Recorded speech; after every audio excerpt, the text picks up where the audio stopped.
Come here. Look at this. Yo, his ass Double left. Hey, yo, what the hell? Oh my God, bro. Why would This stupid motherfucker, he's just begging to be got. Do you read me? Do you read me out there? Initiating phase 3. Time. They're here. I hope they hear this. This hit goes out to you. So is that a joint? Laying the smack down on all. I'm still standing here. Calling home Autobots. Roll out. Whoa. They scarred land. acknowledge me? Whatever you can imagine. Make us who we are.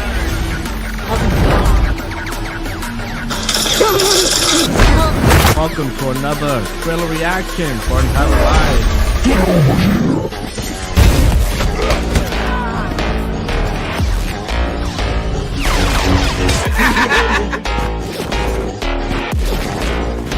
Yo, trying to get him monologuing, bro. Finish him, bro. Pull the trigger. Pull the trigger.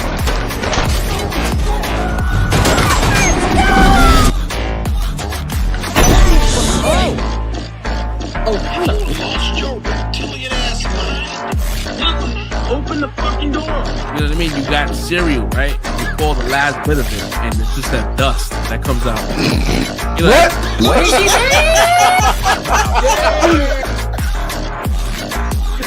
I'm sorry. That's mean.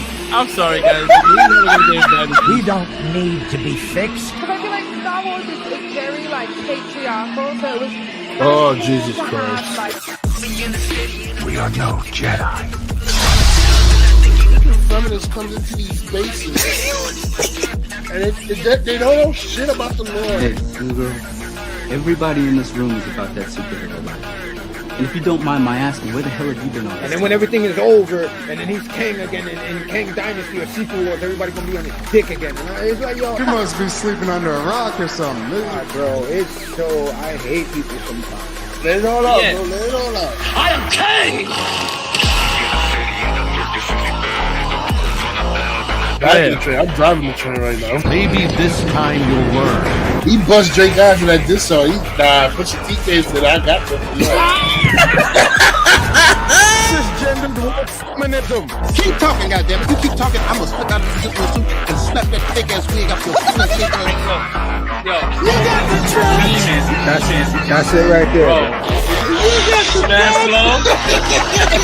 That's the Winter Soldier prime code right there. They get you back in that. That shit will be right up. I was like, yo, I'm done podcasting.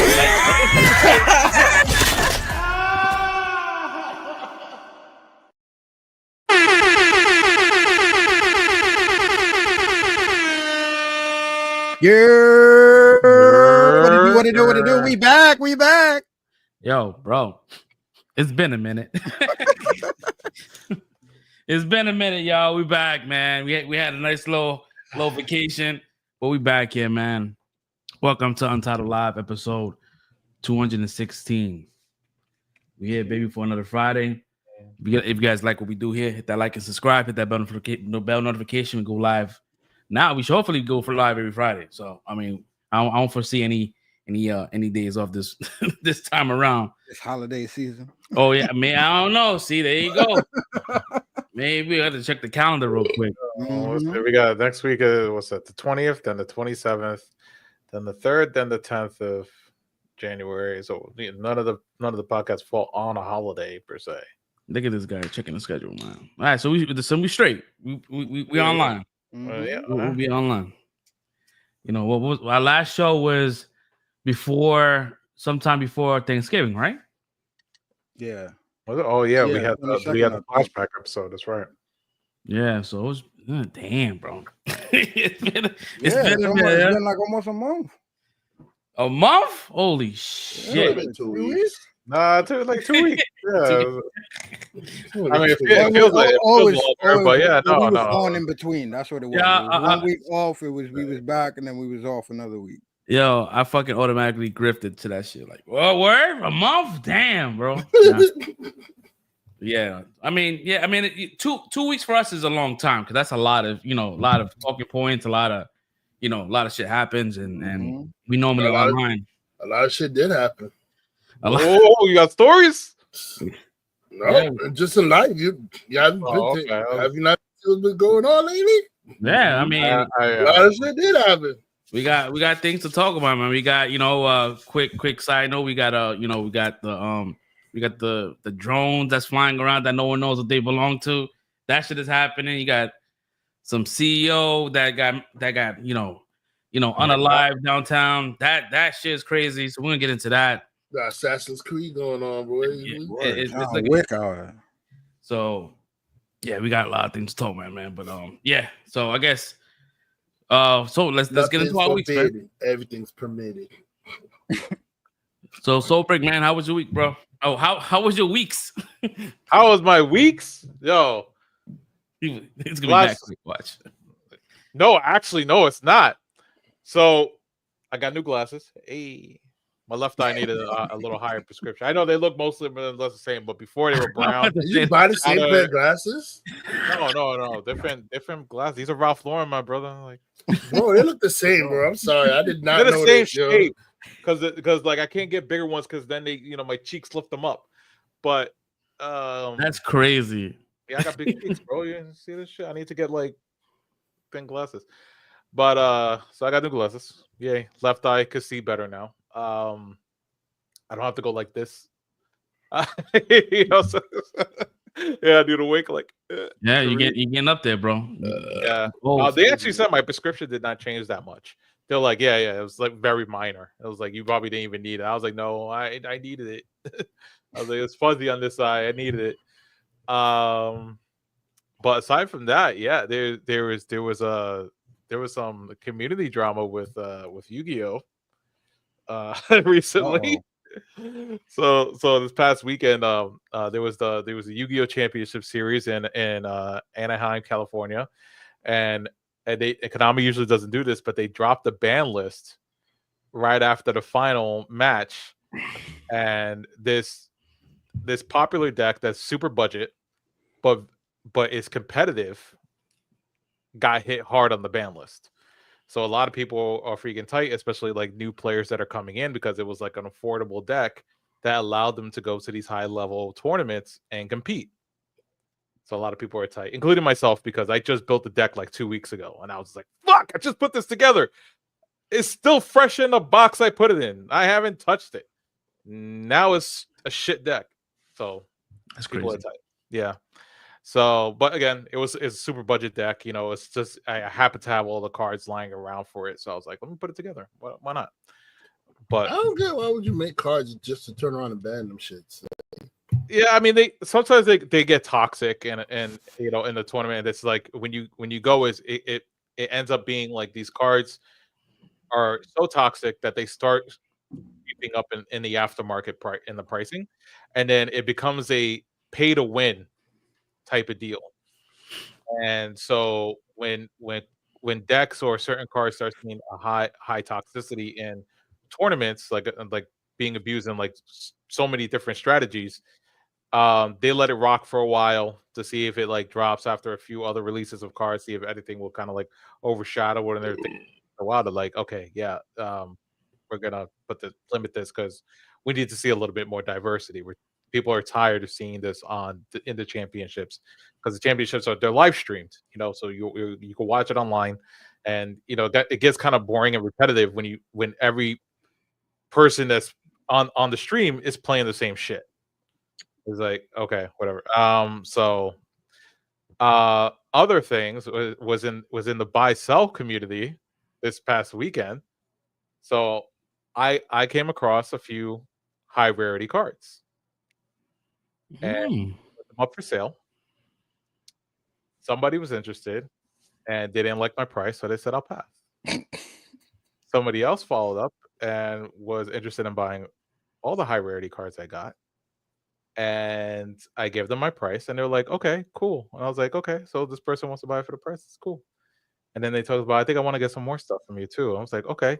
I was like, well, here's the prices for those. I was like, yeah, we could talk more when we meet up about pricing. So we can cover something we'll both be happy with. I'm like, this brother's gonna try to lowball me. Or rob you. It's coming. Yeah. No, that's not right. Not when the Yu-Gi-Oh Rob, right? But no, because if they were saying to Rob, they would have said to me somewhere public, not at a card shop. The card shop, like nobody says to me at a card shop they're gonna do some shady shit like that. But I mean, who at the car shop gonna say that they robbed you? Like, not like the owner's gonna jump over the counter saying we fight this guy.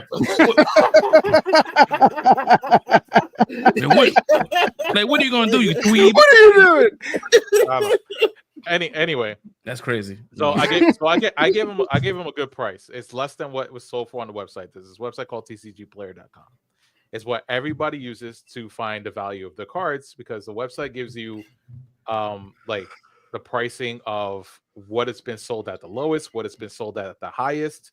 It shows you the trends. Like it's very, very detailed about the sales on their cards. It's like Kelly Blue Book for Yu-Gi-Oh.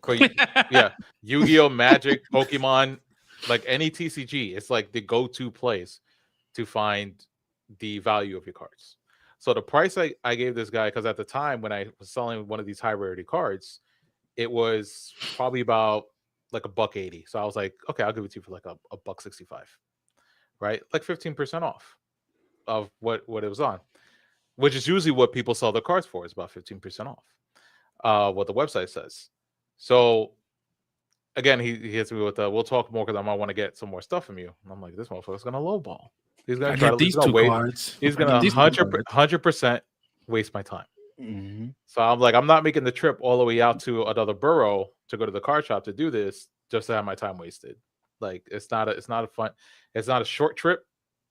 And if it is a short trip, it's a pricey trip because you got to pay the tolls. I got to pay a meter. So overnight, the card sells out on the website, and then it goes back up at a minimum of $400. I was about to say I'm boosting that. It boosts it. So people thought it was just like a hype price. Somebody actually bought it for $400 on the website. So other sellers started basing it around that. Yeah. So I asked him. I was like, I asked him again. I was giving him a chance. Are you sure? Are you confirming that this is a good price for you that I'm offering you? He was like, we'll talk because I might want to get some stuff. I was like, all right. I mean, I'm thinking to myself, I'm like, he can't blame me if I up the price now because he's not agreeing to it. Right. You stole it. Yeah. So we were talking, and he was making me feel uncomfortable and shit because he wanted some other cards. He wasn't going with it. So somebody else asked for some other cards that I had, and I sold it to them because they agreed to my price. So when he found out, he was like, I'm going to pick those. I was like, I sold it already. He was like, yo, I was going to get those. I was just like, well, you didn't confirm the price. So I had somebody that wanted to pay me the price I offered, and they took it. So I was like, again, are you agreeing to this price? He was like, oh, I might want to get some more stuff. I was like, all right, you know what? No deal. Because I'm not wasting my time. And he's like, no, that price is fine. I was like, nah, the price is no good no more because the price had just went up like almost double now. Yeah, it's like I gave you a chance. I gave you a chance. Like yesterday's price is not today's. Today's price. Not today's. You should have something that fucking mean, bro. For real. That So price is gone. The price is gone. So when I went to the shop, he was there and he was trying to talk me, into doing like a trade or give him a good price. And this other guy that was hitting me up before him for the cards hits me up. He's like, oh, that was my friend that I sent. I was like, yeah, but you told me you passed on the price. And he's like, oh, I meant to send that to somebody else. I was like, oh, that's convenient. Now that the price is like doubled, you meant to send that to 10 hours later, you notified me of this. I was like, nah, it's a no-go. I already told your friend he's doing too much. And I was just like, no, he's really he's been trying to get a lower price. Like he's pushing too hard. And I was just like, no, he's making me uncomfortable at this point. Like he even wanted the name of the other person that bought the other cards. I was like, no, like I'm not giving somebody else's information. I'll get out of here. Like that's out of pocket. So get out of here. Don't let me put on my leather coat. Yeah. Get out of here. So yeah, so I was just like, and just to make sure, like I wasn't being an ass or crazy. I asked, like I have a group chat that I'm in of other buyers and sellers that we're all kind of cool with. We meet up at the car shop, we play Yu-Gi-Oh together and shit, and we trade amongst each other. I was like, I showed them the messages, just a text. I didn't show his name, his profile picture, or anything because they might know him from the Facebook page that we're all in, that everybody buys and sells from. And somebody knew who he was just from the way he was chatting. And I was just like, damn. I was like, so this is the thing. He's like, yeah, that's the thing. He's gonna 100% waste your time. I was like, damn. I was trying to give him the benefit of doubt, but I was like, I'm not crazy though for if I want to change the price. They're like, no, you're totally and you're right. He's like, yeah, it's your product, bro. You do what you want. Yeah. So, and that was my drama. You could flip real quick, bro. Right? Yeah. So now I still got the cards in hand, and the prices of all of them are up. Like just one. So I was gonna give him. He wanted 6 cards, right? High rarity cards. I was gonna do for $445. One of the cards is now sitting at $280. This is crazy. Finish him. Missed out, and I was just like, yeah. I mean, that's the way it goes, man. Are you gonna go buy some Yu-Gi-Oh cards? Nah, I'm about to go drop some Yu-Gi-Oh cards off. That's crazy, bro. That's it. It's funny because I got a story too, but when I get into my week, I'll tell you about it. I got you. Other than that, been pretty chill. Watched Skeleton Crew. Don. Has been my shit lately. And the girlfriend's back in town for the holiday. So she's here. Yeah. Right now she's with her sister and her parents in Brooklyn, chilling because she knows I do the podcast. So she was just like, I might as well take advantage to go out. So I was like, okay, cool. He was like, word.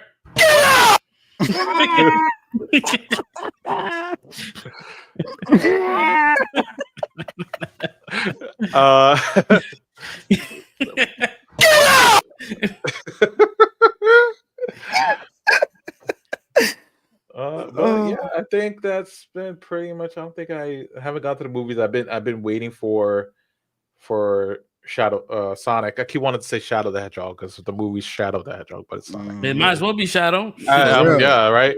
But yeah, so I'm waiting for that. I'm itching for that. That's next week, right? Or 2 weeks? It's next week. Next week? Next Thursday, Friday. So I kind of want to go to the Alamo to see it. So I might do that. I have a gift card for the Alamo. That's why. You just got to check if the Alamo's even playing it, right? Because it's like, oh, they're very finicky. Oh, hold on, let me see. They're very finicky. They played the other Sonic movie, so I don't see why not. See, Alamo. All right, cool. If they did it before, then most likely the third one. House.com. But yeah, that's been my week. Yeah, I forgot Craven came out, so I don't. Yeah, I don't know if I'm gonna. Oh yeah, look there, there's Sonic 3. Yeah, so I don't know if I'm gonna see it, but maybe.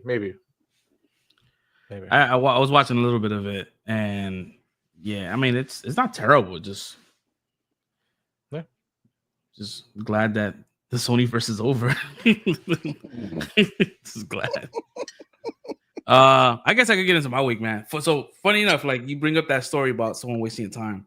So I've been putting a lot of like my figures on the Facebook Marketplace, and Facebook Marketplace is like the worst place to even sell anything because it's like they have that automated like is this thing, if it's this item is still available, like they just click it and then they just fucking do a drive-by, like they never follow up. Like, I'm like, yo, it is, and they're like, I never get a response. So I didn't see that. I just saw you looking. Yeah, like yo, what the fuck? Like I was like, all right, cool. So whatever. So some guy hit me up. He's like, yo, you still got this Yondu? I'm like, yeah, I got this Yondu hot toy, and this Yondu hot toy has pretty much been sold out and is very like sought after. and I believe it goes for like $600-$700. And I was letting it go for like $450. And he was like, yo, if you could do 400, like we had a deal. I'm like, cool. I mean, 400 is fine. Like it's more than what I pay for. You know what I mean? I'm already making double. And this dude, he was like, yo, I don't get paid till next Thursday, next Wednesday. You know, can you hold it for me? And this was like maybe Sunday, right? I was gonna say 3 months ago. But this is Sunday. And I'm like, yeah, I mean, that's fine, man. It's been on the marketplace for a couple of weeks now. Like, you know, if you want it, like, we just do a verbal agreement. You know, I'll hold it for you, whatever. And like 5 seconds later, he's like barraging me with mad questions about like the figure and shit. Oh, please don't sell it. Please, like, I really want this figure. I'm like, bro, like, you're good. Like, that's giving me PTSD about mine. I was like, yo, like, man, like unnecessary questions about something that we already agreed on. Like, we good. Like, Wednesday when you get your check, we set up a meeting point. And he goes, all right. So the very next day, it was like maybe like 3:00 in the morning. He hits me up. And he goes, hey, do you know if there's any flaking on the coat of his jacket? I'm like, yeah, I don't know, because it's sealed. It hasn't been like in the element, so I don't know if it is, but I don't think it is. It's been in a very like a climate control kind of a situation, so it's not. It should be fine. He's like, yo, bro, like like he's like, yo, can you check it for me? You know, I'm buying it regardless. Can you check it for me? I'm like, if you're buying it regardless, why? I'm like, I said, nah, I'm not gonna do that. People do that shit. Like, I'm not gonna do that. He goes, but I'm gonna buy it regardless. I'm like, yeah, but just in case, something happens, some circumstances that you couldn't control, like you end up not getting it. Now I have a open item and that just kind of drops the value. So I'm like, I'd rather not. As a collector or somebody who's buying something, why would you tell somebody to open the fucking box anyway? What type of shit is that? I never like, heard of nothing like that. Just check the flaking. I'm like, yeah, nah, I'm good. I'm not gonna do all that. You should be fine. But listen, if you don't want it, it's cool. Like, no one's forcing you to get it, right? And he goes, all right, whatever. You're cool. It's fine. I get it. I'm gonna hit you up on Monday to let you know about Wednesday. I'm like, why would you gonna hit me up on Monday about Wednesday? I know you're getting your check on Wednesday. You don't need to hit me up until Wednesday. My man's been messaging me for Monday, Tuesday. He goes, yo, I'm gonna get my check at 6:00 on Wednesday. Can we meet up at a train station? I'm like, nah. I'm not meeting anyone nowhere in no damn train station. That's how I'll give you like a neutral point where it's like, a safe zone for me and you. He's like, yo, I'm the one that's paying hundreds of dollars for some shit. I should be the only one that's paranoid. I said, I'm not paranoid. I'm just telling you, I'm not going into the train station to do a transaction. That's crazy. And he was like, all right, cool. That's Grand Central. I've done meetups at Grand Central. Nah, he wanted to do a meetup on like where I'm at. Oh, like, hell no. But I still won't do it there. Like, even that's my neighborhood, I wouldn't do it there. And mind you, I'll be driving. I'm not gonna be walking with I'm just driving to wherever. I'm like, yo, listen, if anything, I can go to you. Because I think he said he lived in Elder Avenue, whatever. I'm like, I'll go to you and I'll just, it's cool. Like, I've done transactions before. Like, look at my rating. My rating is good. Like, I'm not scamming nobody. So Wednesday comes, he goes, yo, it's raining. Can we do on Thursday? Boring. I'm like, cool. All right, whatever. Like, I'm not stressing it. Thursday comes around. Nothing. No response. I'm like, yo, like, what's the deal? Like, are we meeting up or not? Nothing. So I'm like, all right, cool. Whatever. I said, listen. I said, hey, I'm taking this item off listing at midnight. So if you interested, let me know. If not, this conversation is gonna be done for. Nothing. 12:00 comes, I take the listing off. He hits me up. Why you take the listing off?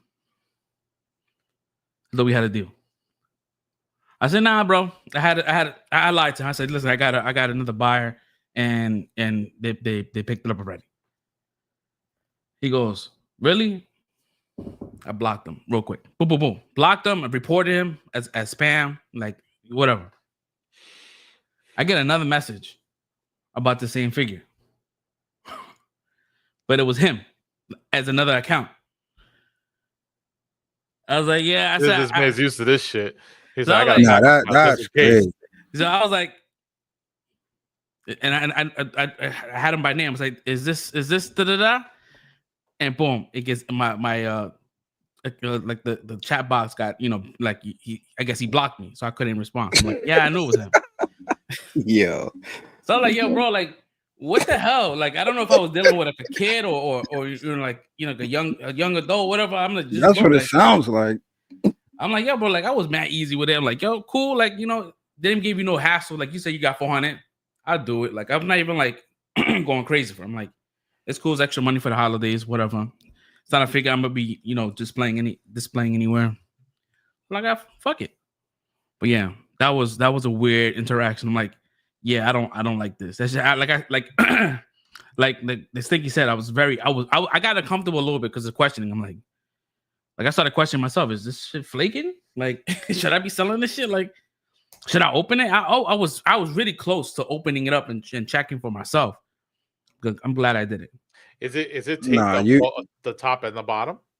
Yeah. Okay. Because sometimes the bottom they have like that weird flap that you could just take out. No, it's in a shipper. So like it has like like you have to cut it to open it up. So like there ain't nothing wrong with it, man. It's sealed. Yeah, it's sealed. Like I was like I was saying, I was like, I'm not gonna open this shit up, bro. Like then the next thing he gonna ask you for a discount because it's open. It's an open box. or he would say it's open and be like, nah, I'm not interested. And then tell his boy, yo, can you buy this for me at a discount price? Exactly. I'm like, yeah, nah. Bro, like the 10 hat came on. I was like, nah, my high alert on that shit. I was woke. Other than that, man, Thanksgiving was pretty dope. Oh, yeah. Had a good time with that. What else? I've been playing Marvel Rivals on what you call it on PlayStation. That shit is fun, bro. That shit is fun. Yeah, is that gonna be the Fortnite killer? Or I think people are saying is outdoing Overwatch. It's an Overwatch. It's an Overwatch screen skin with like Marvel characters, but it's dope because it's like it shows everyone's, you know, class as far as like the abilities and shit. So it's a fun time. And it's free to play, so you can't go wrong. It just they get you with like the skins. Like you want some dope ass skin, that's just gonna cost you. That's just gonna cost you. It's not like a Fortnite skin. Like a Fortnite skin will cost you like microtransactions, $5. And these shits are like 20. I'm like, nah. So they really pushing to like they're really on that. They're like, oh, these Marvel people, you know, they'll do a no lube. Yeah, definitely every time. What else? So recently, it was a couple of weeks ago. I go to Facebook. I see like, and I'm barely on Facebook like that anyways. But when I do, I get like I guess like top 10, whatever top, you know, friend trend, what is shit. And I saw one of my friends post up some shit like happy birthday in heaven. Da, da, da. I'm like, huh? Like I did the Soldier Boy, huh? Shit. I said, what? Huh?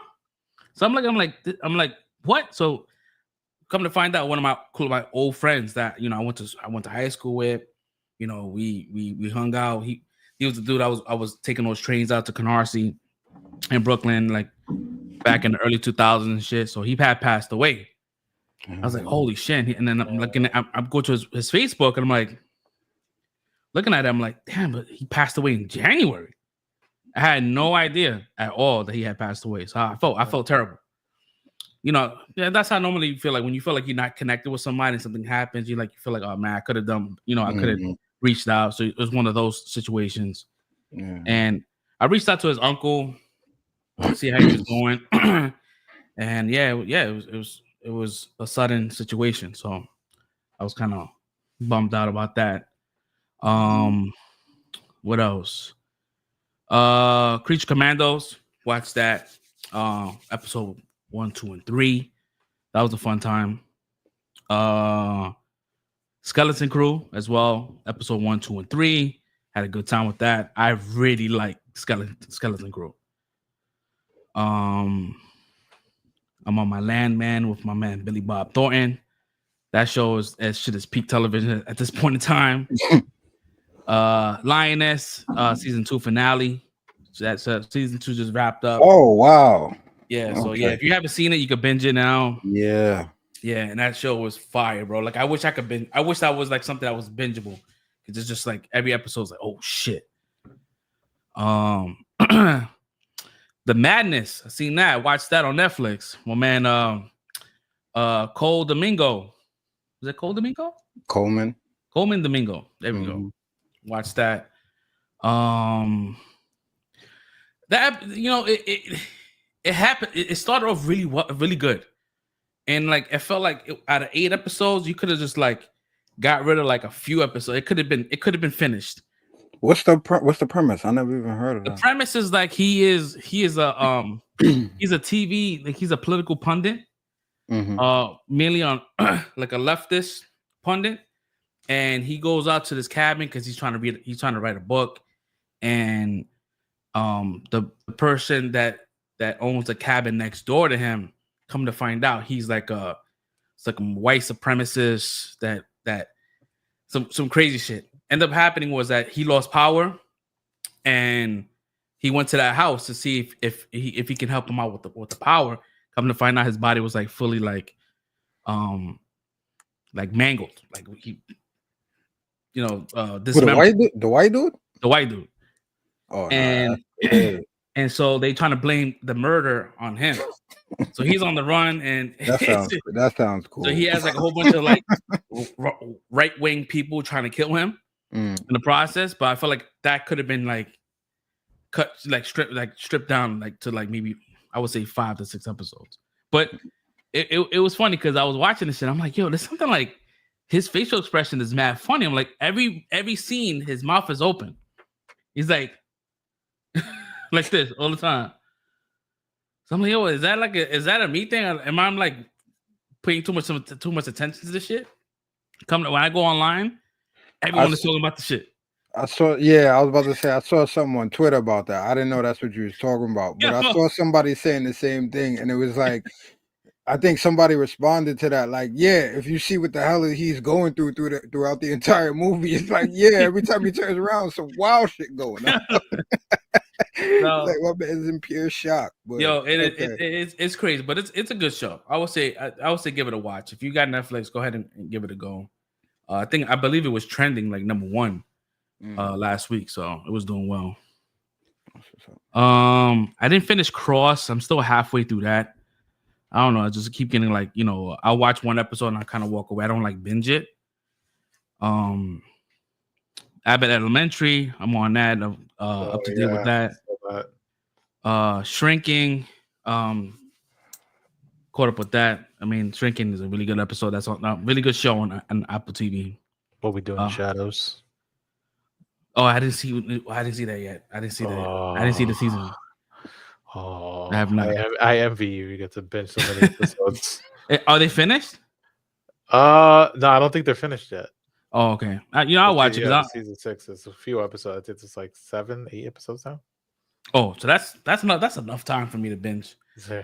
I did watch the documentary Super/Man. And I didn't think I was gonna get emotional because I felt like I lived through that whole entire situation, like him getting paralyzed. Like I was, like I wasn't there, but I saw that shit. That shit was on the news. We've been removed from it for a while though. So like seeing like, because even like when his wife passed away right after, like maybe 11 months after he passed, I'm like, damn, bro, this kid is like alone. It's like, damn, I felt that then. But like watching it, like, because it was being documented, like they was doing a documentary at that time. Mm-hmm. So you have like these interviews with these kids, and like, damn, bro, that's just it was sad because he was actually regaining some of his motory. It's not as good, but like he was getting like he was able to move his feet, like his foot, his arm, and it sucked. He fucking caught an infection and died from, I think, a blister. I think it was when it was bad. I think like a sore. Like, I guess a lot of people that sit in the wheelchairs all the time to get those sores. Yeah. So yeah, I was up, but I was a little emotional. Like, damn, this shit is sad, man. Like, it's crazy. Like that one little thing that he did, because this dude was like, he was out there. He was outside. He was like Harrison Ford in this shit, like flying planes and all that kind of shit. Like Harrison Ford should have died a long time ago. he survived the plane crash. Mm-hmm. he was like, you know what I mean? Like, but yeah, so this dude was like flying planes and doing all kind of crazy shit, and then him just being on a horse, right? And the horse just decides to do one of those like, gotcha, I'm not jumping, and kind of flip him over. Like, damn, that shit is crazy. That's crazy. He used to shop at the Brookswells as my father worked at. Oh, where? Yeah, my dad's helped him a couple times. Oh shit, that's Wow. that's a flex right there, bro. That's a flex. Yeah. Yeah, I just thought he just shattered his neck, but he pretty much like decapitated himself, like an internal decapitation, which is crazy. Like that was wild. But yeah, it was definitely not like a easy watch. I thought I was gonna be good with it. I'm like, I'm gonna know about all this shit. Nah, it was a match I didn't know about. Yeah. But when you get the behind the scenes, they break that. Oh my god. Yeah, and then you have his kids now, up in age and like current interviews and shit. Like, damn, this kid is like, he really went through a lot of shit, losing both parents, and look at him now. Like, you know what I mean? He's still like I wouldn't know what I've done to lose parents at that age. You know what I mean? Like, I wouldn't know how to navigate life. You know what I mean? But he had a system. So his I think his older brother took on that role, being a dad and shit. And yeah, it's just crazy, man. But yeah. Other than that, man, I'm back. We're back. It's been a minute. I still got the jitters. Like, I don't know if I could do the show. It's like it's been so long. Right. Yeah. So yeah. Caster, man, how was your weeks? It was cool, man. I'm still here. You know what I mean? That's the most important thing. Yeah, I watched a lot of stuff though. It's like, that's what I'm saying. It feels like it's been a minute. But yeah, I was watching The Equalizer before I started watching that. I'm still watching that. I'm in the last season now.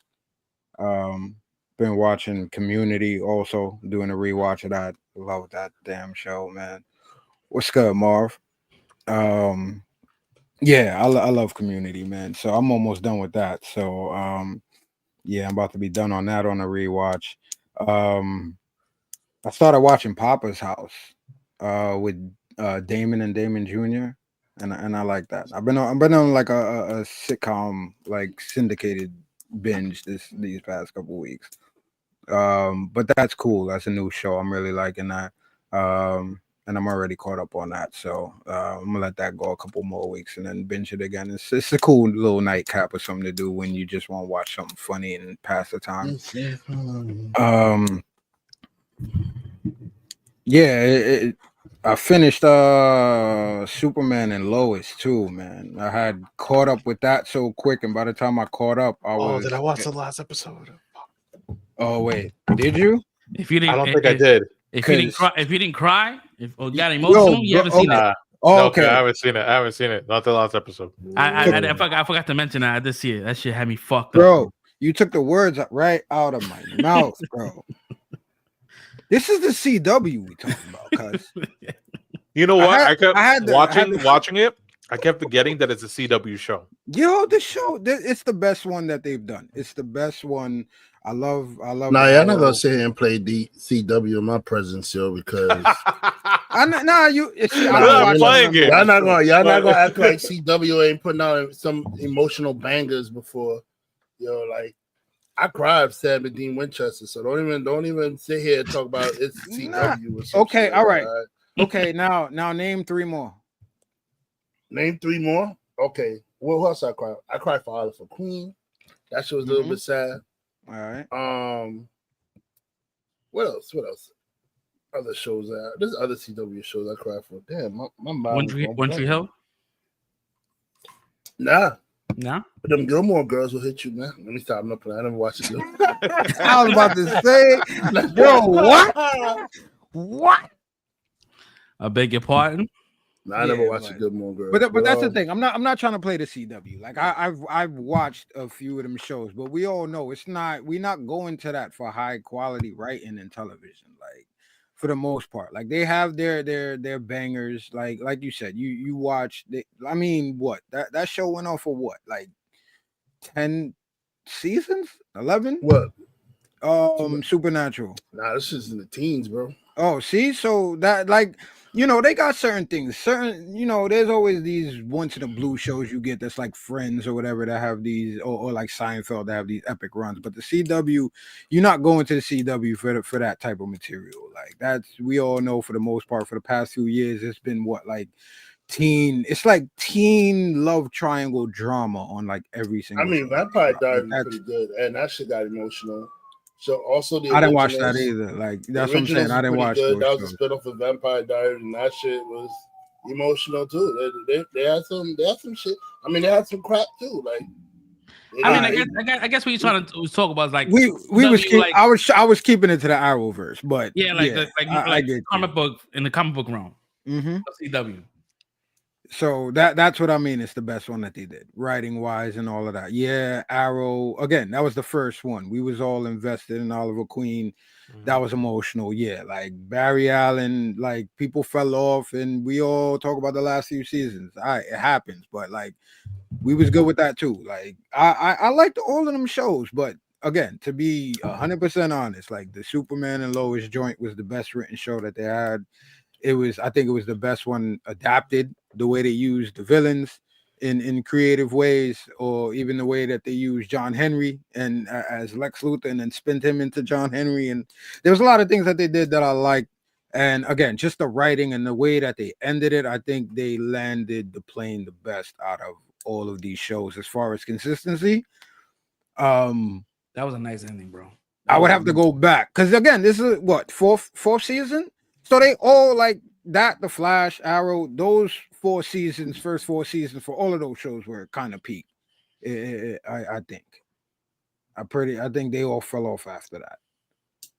But again, they did a great job with this one. The way they ended it, I got emotional too. I cried. I'm not even gonna lie. Like I think it was great how they took away the powers, stripped his powers. Yo. What you mean? Like, I didn't see it. We were just saying we haven't seen it. You said you no, listen, bro. Man, hold on. All right, Red, my bad. Stinky, wait, hold on.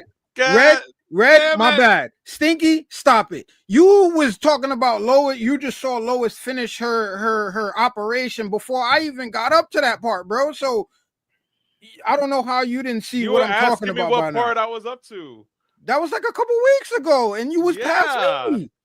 I didn't know that. You asked. What do you, bro? All right, I'm not even gonna go into what part are you up to? What do you say? I was just like, they just had the operation. I guess that's why you seem like I was like, does he not want to talk about?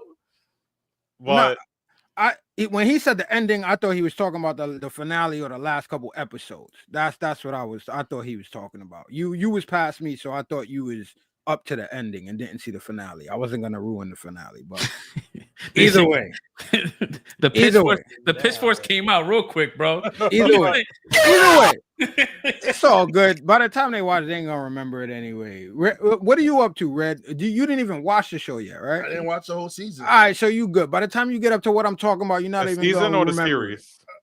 No, I didn't watch the season. Season 4. So he's not even gonna remember. I binge it on Max when it comes out. So yeah, you're not gonna. I've been watching the latest season on the CW app. It's free. That whole final season was like wild heavy. I'm not with all that shit. No, I'm okay with the commercials. So I don't care. The CW app showed too many damn commercials for me, man. Them CW commercials be like not that bad. Them commercials be like I don't they be like 120 seconds, bro. That shit's crazy. Facts, yo. 2 minutes, yo. Chill, bro. Oh my god, I can't believe you. Out of everybody, everybody, you guys are complaining about commercials. We grew up in the 80s and 90s. bro. And I'm tired of Yeah, commercials. yeah. That's So we something, lived bro. through that, and That's we all we appreciate the had. fact that we could skip through all I that now. legit pay YouTube so I don't have to watch ads when I'm watching videos, bro. Like that, I hate I hate ads now.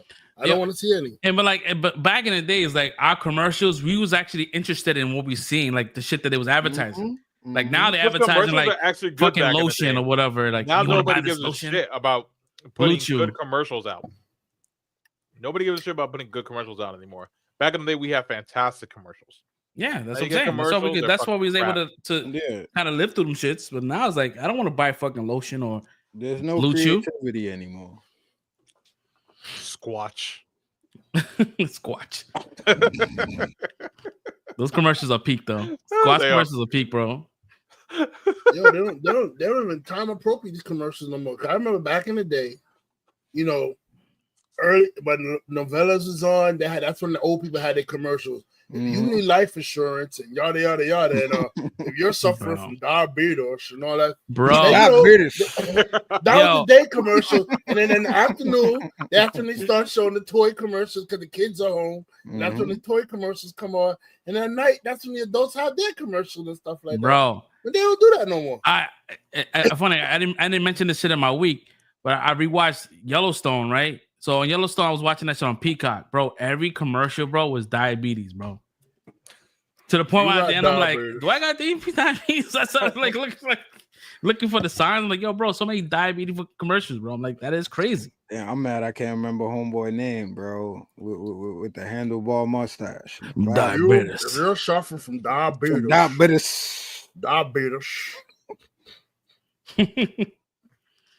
He's been talking that shit for a minute. And I'm majority of Americans got diabetes. We ain't heed the warning. I hope that ain't how he went. No, that'd be crazy. If you look at that now, he died from diabetes. Yo, that's crazy. We have to I gotta Google this. I gotta find out my man's still alive, bro. Hold on, yo. That shit. Nah, he's definitely not. But that shit is a definite like one of those videos. One of those foreshadowing videos.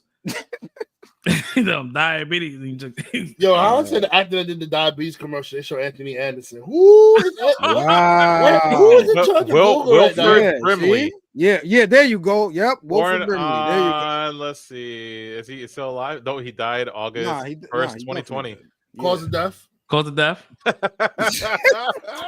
Damn. If that shit says diabetes, I'm logging off. Now Google shows you cause of death. They would cause of death. I'll tell you, it's 85. I will log off if you die from diabetes, bro. Good night. I'll end this shit off right now, bro. If you die from diabetes, bro. You better lie to me. I'm checking. You better lie to me. I'm looking. Let's see. Hold on. I'm Tom Cruise. I want the truth. You can't handle the truth. Handle it. Kidney failure. That could be from diabetes, though. That could be. That could be. Yep. That's crazy. Or you know what? The diabetes could be as a result of kidney failure, because that's what happened to my father.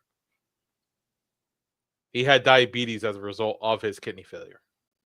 Oh. Yeah. Got dark. It got real. Can't crack no jokes no more. It's over. Let's just move on to the next topic. So the next movie I watched was Never Let Go with Halle Berry. Sometimes I used to pretend as I'm getting his like insulin shot ready, as if I'm just Come on, man. Give him that stare like. That's crazy, bro. Get the little fluids looking out a little bit. Nah, bro. You gotta have fun with this sometimes, you know. You was over there. You was over like Joe Pesci in the Michael Jackson video, though. Damn, yo. Damn. Deep cut. Word. Yo. Word. Half these people don't even know what you're talking about right now. Yo, y'all know, but y'all know. If you know, you know. No, we know. Joe Pesci and Moonwalker, bro. He said, "I just try to get the kids high, man." Yeah, you know how many times we squeezed that big ass deal and all that liquid came out. Nah, we ran that tape rugged. That shit. That Moonwalker tape. Yo, Moonwalker was my shit, bro. Nah, I love that joint. Nigga said, "I'm just gonna get high." He said, "Do it if you dead."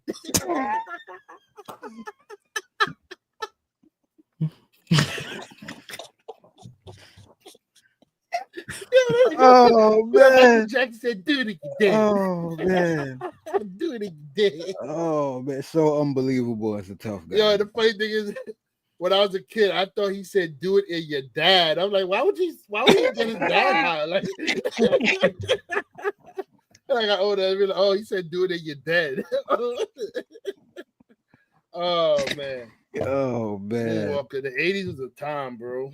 Nah, it was. It was the greatest of times. Yeah, you know what I mean.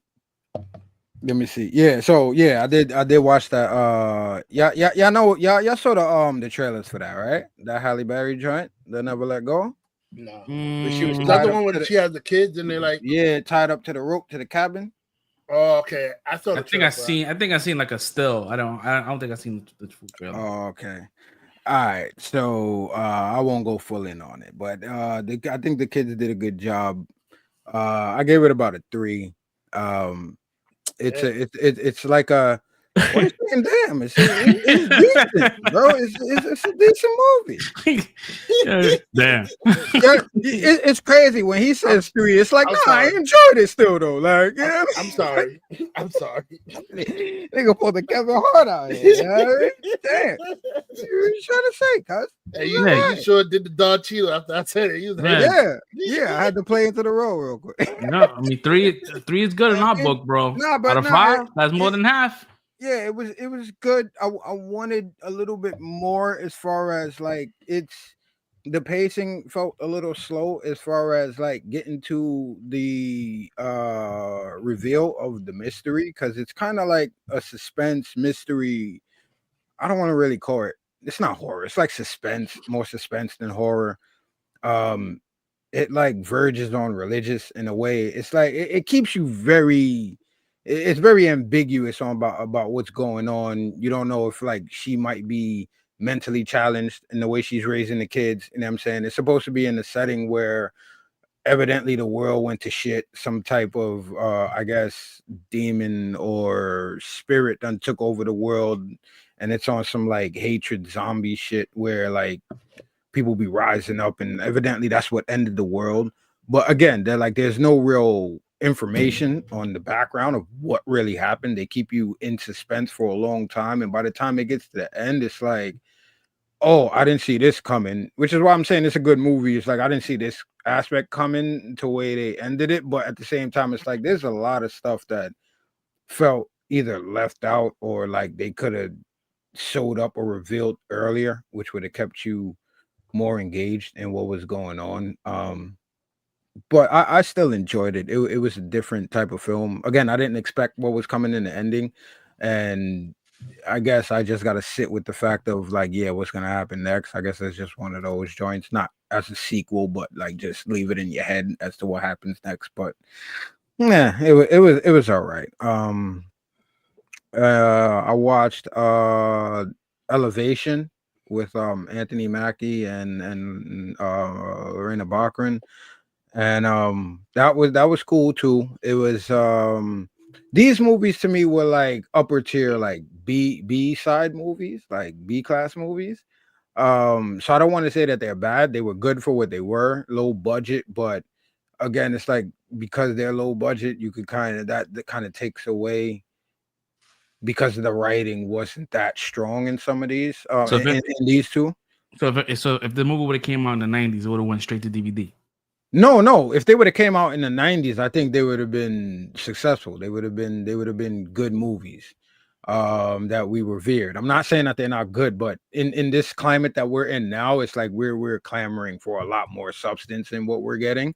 So I guess this is like throwback movie making, I guess, with these couple, or just I guess lower end budget movies, I guess. But again, I had fun with Elevation. I gave this like a 3.5, but again, people don't like Mackie leading. I think I don't want to say fine again to make it seem like there's anything wrong with him, but he's good. I've never had a problem. I've always liked Anthony Mackie as an actor. So this movie, obviously they give it the title Elevation because these people are in a setting in the Rockies, in the Colorado Rockies, because they have to be above 8,000 feet. because there's like some type of monster, or well, not one, but it's like a pack of these type of monsters. Of course, they wait to the end to reveal what they look like and all of that, but it's like a Jaws effect to it, the way they play it out. But it's basically something took over, wiped out majority of the humans on the planet, and the only people that are still alive are like at the top of high elevation peaks, and they done set up communications with each other to basically signal each other whenever they find a way to kill these things, but they're like bulletproof. I think they see in like almost like in predator mode. They smell CO2, so when you breathe, like you got to hold your breath so that they don't catch you, because they could smell and they are attracted to CO2. They're attracted to sound, so they're like the ultimate predators, basically. It's one giant mosquito. Well, it's a bunch of them. It's a bunch of them, actually. So that's what makes it a little more tense. But it's a fun movie, in them having to figure out how to kill them and also how to maneuver and get past them, hunt and do all of that type of stuff and retrieve things that they need. Because Mackie's son has asthma, I believe it is. So once the impetus for everything and what jumps everything off is that he runs out of filters after they've been in hiding for like a year. So now they got to go down to a hospital, try to find filters to save his son. And then they reveal other things about his wife died. And there's like different stories going on between the people that they have involved, the main like 4 or 5 people or so. So things start getting revealed while they're hiding and being hunted by the predators and all that. So it was pretty good. And again, when they actually killed it or figured out how to kill it, and the reveal of what it was another giant question on top of everything that was going on, but kind of in a good way, because they ended the movie with like a cap at the end after the credits, almost like, yeah, there's more coming or something like that. And it's like, all right, so there's going to be a part 2, or they want to make a part 2 to this. So I would be invested in seeing a part 2. It kept me intrigued enough to see what was going on and move the story forward. So it was cool. It was something to watch. And I would suggest, if you got some free time, you're looking for something to watch, it's sci-fi, it's suspense. Yeah, it's futuristic in a kind of way. So it's kind of cool. And I think the last thing I watched was Wicked. You say you saw that already, Red? No, I see it. All right. Any of y'all saw that? I want to. I want to see it. Okay. All right. So I'm the main one. Y'all always attacking me for being like I'm not a musical dude, right? Again, it's not like I'm cool with musicals as long as they're done like musicals and in the right way. But this one, again, I don't really know the story of Wicked. Never watched the Broadway show. Never watched nothing on TV, and I never knew the story. None of that. I knew about what it was, but never saw it or knew any of the lore that was connected to it. So all of this was fresh for me. I already knew the cast I was going in, so they already had a great cast. I had a great time with this movie. Like, it was weird. Like, weird because this is not really my bag. So it was like I'm weirdly intrigued, and it kept me engaged. Like, the songs, I enjoyed the majority of the songs. Not every single one of them, but I enjoyed the majority of the songs, which is again a great thing. It's a musical, so they made it a musical. It's like, it's not like, oh, we teetering on the line of which way we want to go. It's a full-on musical. So I was engaged because I know what type of world I'm in now. So I enjoyed that. I hated and despised Ariana Grande, but props to her because that's to the character and to the writing of what it was. But I couldn't stand her throughout the majority of this movie. But again, in a good way. That was what she was supposed to evoke from us, I guess. There was a lot of subtext that I didn't expect. And I thought it was handled very well. It wasn't overt. People might not pick up on it, but if you do, again, I think it was done in a very, very, very great way. Again, I love Jeff Goldblum. Who else was in it? Michelle Yeoh, loved her. It's very cool to see the lore behind everything that was going on in Oz and the setup for everything. I was kind of confused in some of the parts because it seemed like they were trying to pay homage to the Wizard of Oz, but at the same time, it's supposed to be a prequel, so it kind of threw me off in certain points. But Again, this is part 1 also, so the way it ended I thought was done very well. Again, this is something that got me emotional. I didn't expect it. Kind of had some tears at a certain point in the end. It was done very, very, very, very well. And I'm looking forward again to somebody who didn't care nothing about this. I'm looking very much forward to part 2 of this. And that was actually a really good secret because people didn't know there was a part 2 to this shit. I didn't realize that till the title card came. Yeah, they was like, oh shit, there's a part 2. Like, oh shit, and it's already filmed. That's what's up. Oh, I didn't know it was already filmed. That's yeah, dope. It's coming out next year. Okay, that's dope. That's dope. That's dope. They just split it in 2, but yeah, that shit was dope. Shout out to John. Shout out to John Chu, man. He's a good director. Yeah. Man. I was about to say that too because there is like a superhero element to the end of this, like not in a bad way, but you can tell where they tried to take from those like third act like battle sequences, but like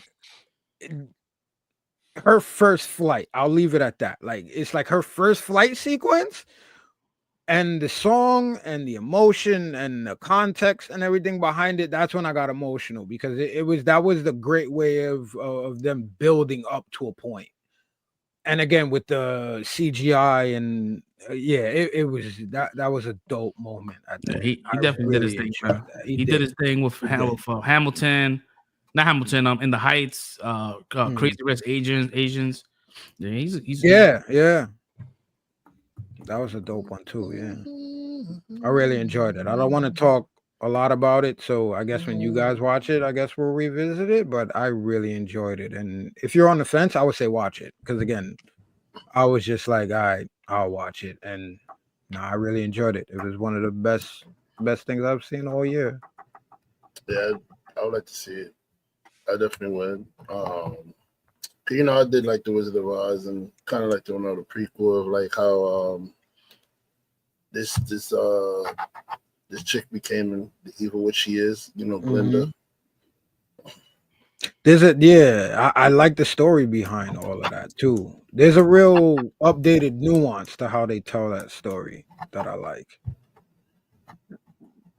Yeah, man. Gotta get Glinda. They gotta make a part 2 to Wizard of Oz. So we can take out Glinda. Definitely. Yeah, for facts.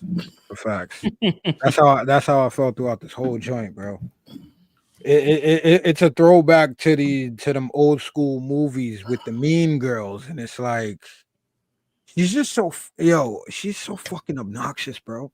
Bro, she was obnoxious in the Wizard of Oz, yeah. But not like this, bro. Like maybe I have to watch it again, but you have to watch it again. This shit is over. Bro. When she first came into the scene, when she first came into the scene, after the house got dropped on the witches, mind you, when she had the wicked witch had a valid reason to be upset. You just killed the damn sister.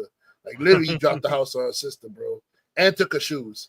Like not only did you drop a house on her, you robbed her. So you you have her family shoes, bro. And like, what you that's what you talking about right now, bro. With me seeing this, I'm like, oh shit, bro.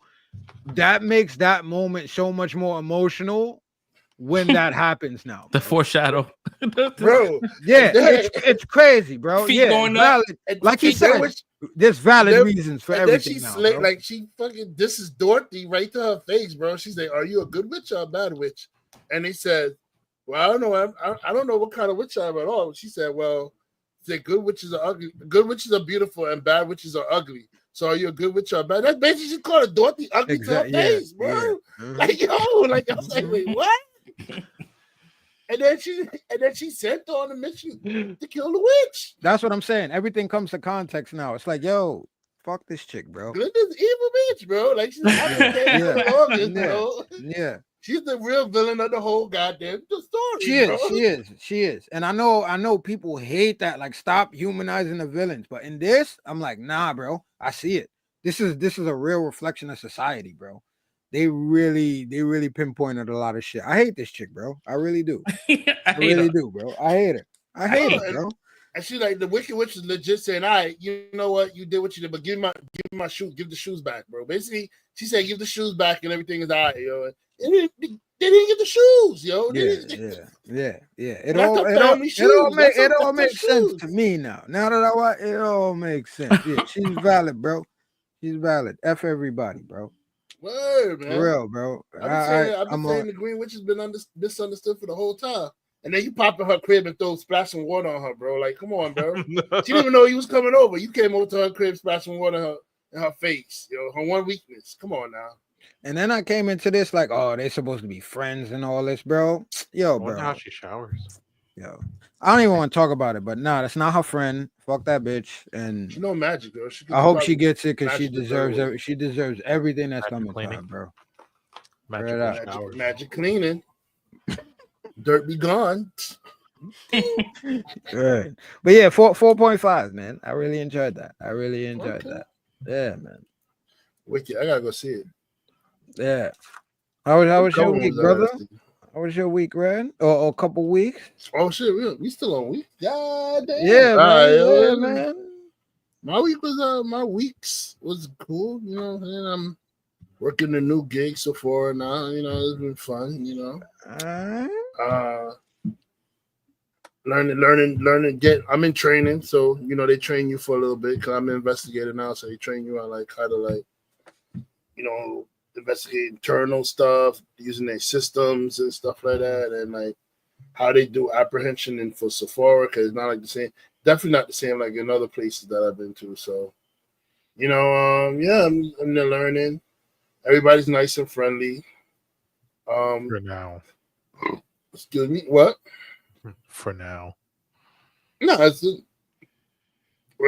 guessing gonna be nice and friendly to me because you know technically the role I'm in is leadership. It's like I'm like a lead, supervisor or leader or whatever shit. So ain't nobody gonna really like be mad at me to my face. If anything,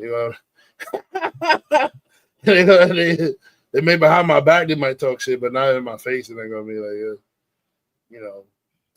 But anyway, you know.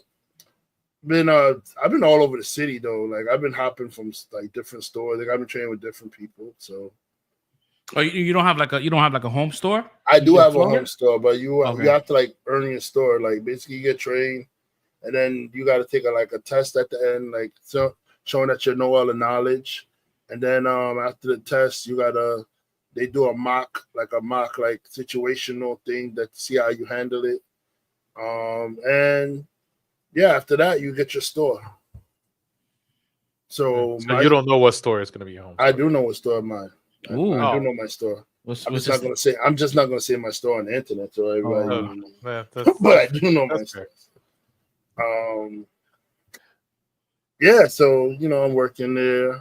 I'm having fun with the people. Everybody's like mad cool. All the other investigators are mad cool. You know, they're like, yo, hit us up anytime you have questions. They give me their phone number. Anytime you got questions, hit us up. You know, don't be a stranger. It's mad chill, man. You know, I must say, though, women, y'all are the biggest kleptos I've ever seen in my life, bro. Like, you didn't know? I know, bro, but like, yo, just to see the actual proof of it, like, my God, bro. And I'm not talking about like, and we're not talking about like hood chicks coming in there too. We talking about from the poshest of the poshest, bro. Like in there stealing, bro. Like, yo, what? They'll still like the small ass fucking like foundation or some shit like that. Like, bro, petty shit. Toss them in the handbag. They'll go.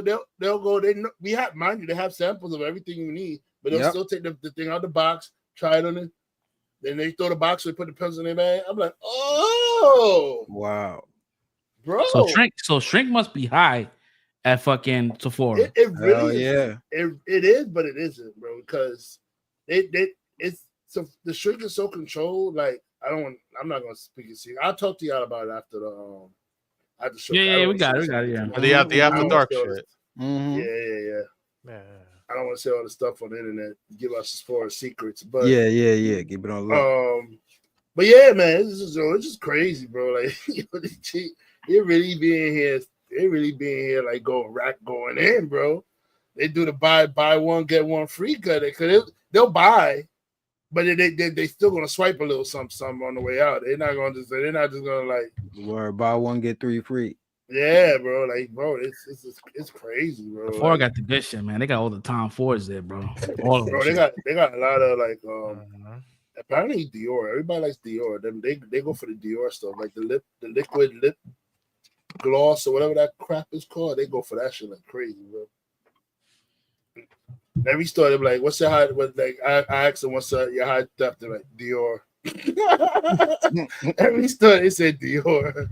They go after Dior like crazy. Dior. Every store has a different thing. Like Best Buy was like the number one strength thing was like the gummy headphones, bro. Everyone, them shits. The gummy headphones are always being stolen, bro. Cause we used to have them junkies in there. That's why, man. Bro. I don't know why they be doing this stealing gun. They pack all the good headphones are gonna steal the gummies, bro. Like, no, those gummies will last. Yeah, because they think that it's only $10. So if I get caught, no big deal. Nah, it was the easy plastic to open until they put the hard plastic on that shit, bro. Like. Gummies tired of losing their money, bro. They're like, "Yo, come on, man, this is getting ridiculous." Them shits are like disposable fucking headphones, bro. I'm just dying after that day, bro. Yeah. Bro, I remember them shits. Was the Apple warranty replacement headphones? Nah, I don't remember that. Yo, so if you bought the black tie protection for iPods, and your headphones stopped working, the ones that come with it, they would give you gummies as a replacement. That's fucking terrible, bro. Yeah, that's what it was. They would give you the gummies as the replacement. Gummies, that's crazy. That's insane. They would give you Apple ones. You get the gummies. That's wild crazy. Yep. But yeah, man. So I know for like skincare, they go for like Stern a lot. SK2. Cause those are like the high-end skincare stuff. Yeah, man. Listen, man, these people be in here wilding, bro. And I'm just like, they got some expensive that shit, bro. I was a funny story. I'm watching this woman from the UK was there with her two daughters. Like they did the first day, stole like a little something. They bought something, but they stole a little something, and left. Right?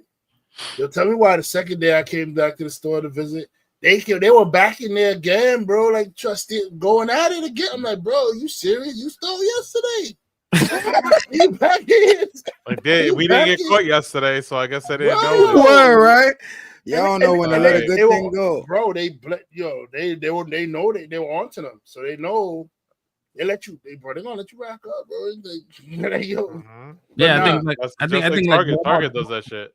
Target, Walmart does that shit. Like they let you rock, and then once you over like $800 or some shit like that. That's what I'm saying. Let them get that limit. Like, federal. Jordy was in there stealing. You think they don't know? They know. Funny thing is, the daughter put a little something on her, so then she would have said in the vestibule. So then they were like, "Oh, one of the workers went to the door to say, 'Hey, how you doing? Is everything all right?' Yeah. Oh, if you need help with anything," and they said the item, especially like the whatever item she took, they said the item name, especially like the blah blah blah blah blah. Just we'll help you out with that. So then, and they went back in the store. The daughter was like nervous. She went back in the store, went on a lie because she said exactly what she had in her bag. So she went on a lie to pay for it. But the mother, last time she noticed, the daughter was in the vestibule. So when she went to the vestibule and saw the daughter missing, she was like, "Yo, where'd she go?" And then she gave the other daughter the basket, and she's running outside. And she's looking like frantic, and then she comes back in the store, and she's looking frantic in the store, like. And mind you, the daughter's online the whole time, but she's like so short that all the adults in the line is like blocking her, so she can't see that she's on the line. So the mom is legit freaking out, like screaming, and I'm outside on the floor at this time, and I'm listening to her freak out. I'm just there with my arms folded, and I'm like, I know where your kid is.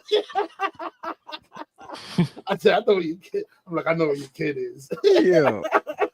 And she's like, "Oh my God, I don't know where she is." And she's telling the other daughter, "Oh, well, call Ollie. Call Ollie." I guess that's the father's name. They say, "Call Ollie and tell him to get down here right now." The UK accent and shit. My man said, "Call Ollie." Is that his real name, or he's being super fucking stereotypical? That's the name that was said. Ollie, call Ollie. So, that shit sounds mad fucking made up, bro. But no, Ollie, they're UK. They're from the UK. I know. But that's just Oliver. Ollie. She said, "Call Ollie. Call Ollie." So I'm like, so I just want. I looked at her. And I waited for her to ask me because I was going to tell her. She came up and asked me because I'm like, it's weird if I just walk up to her and say, "Oh," I didn't. Mind you, I just got on the floor. I know the situation, but I was not there for the beginning of the situation. So it'd be weird if I walk up to her and say, "Oh, I know where your daughter is." You know what I mean? Like, It looked like I kidnapped or something like that. Yeah, like what's your ransom?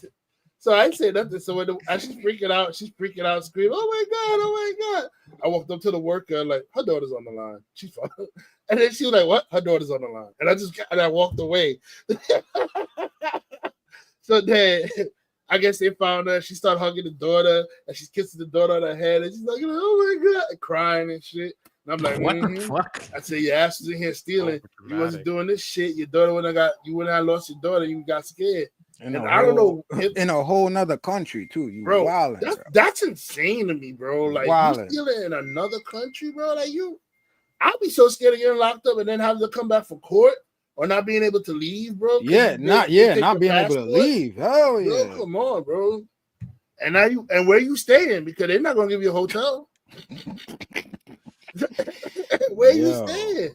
So, bro, the fact that it was both in on it, bro, that's dirty work, bro. I would never have my kids steal. Like that's crazy, bro. I've seen some shit when I was in Best family Buy. business, Gaming, bro. It's a family affair.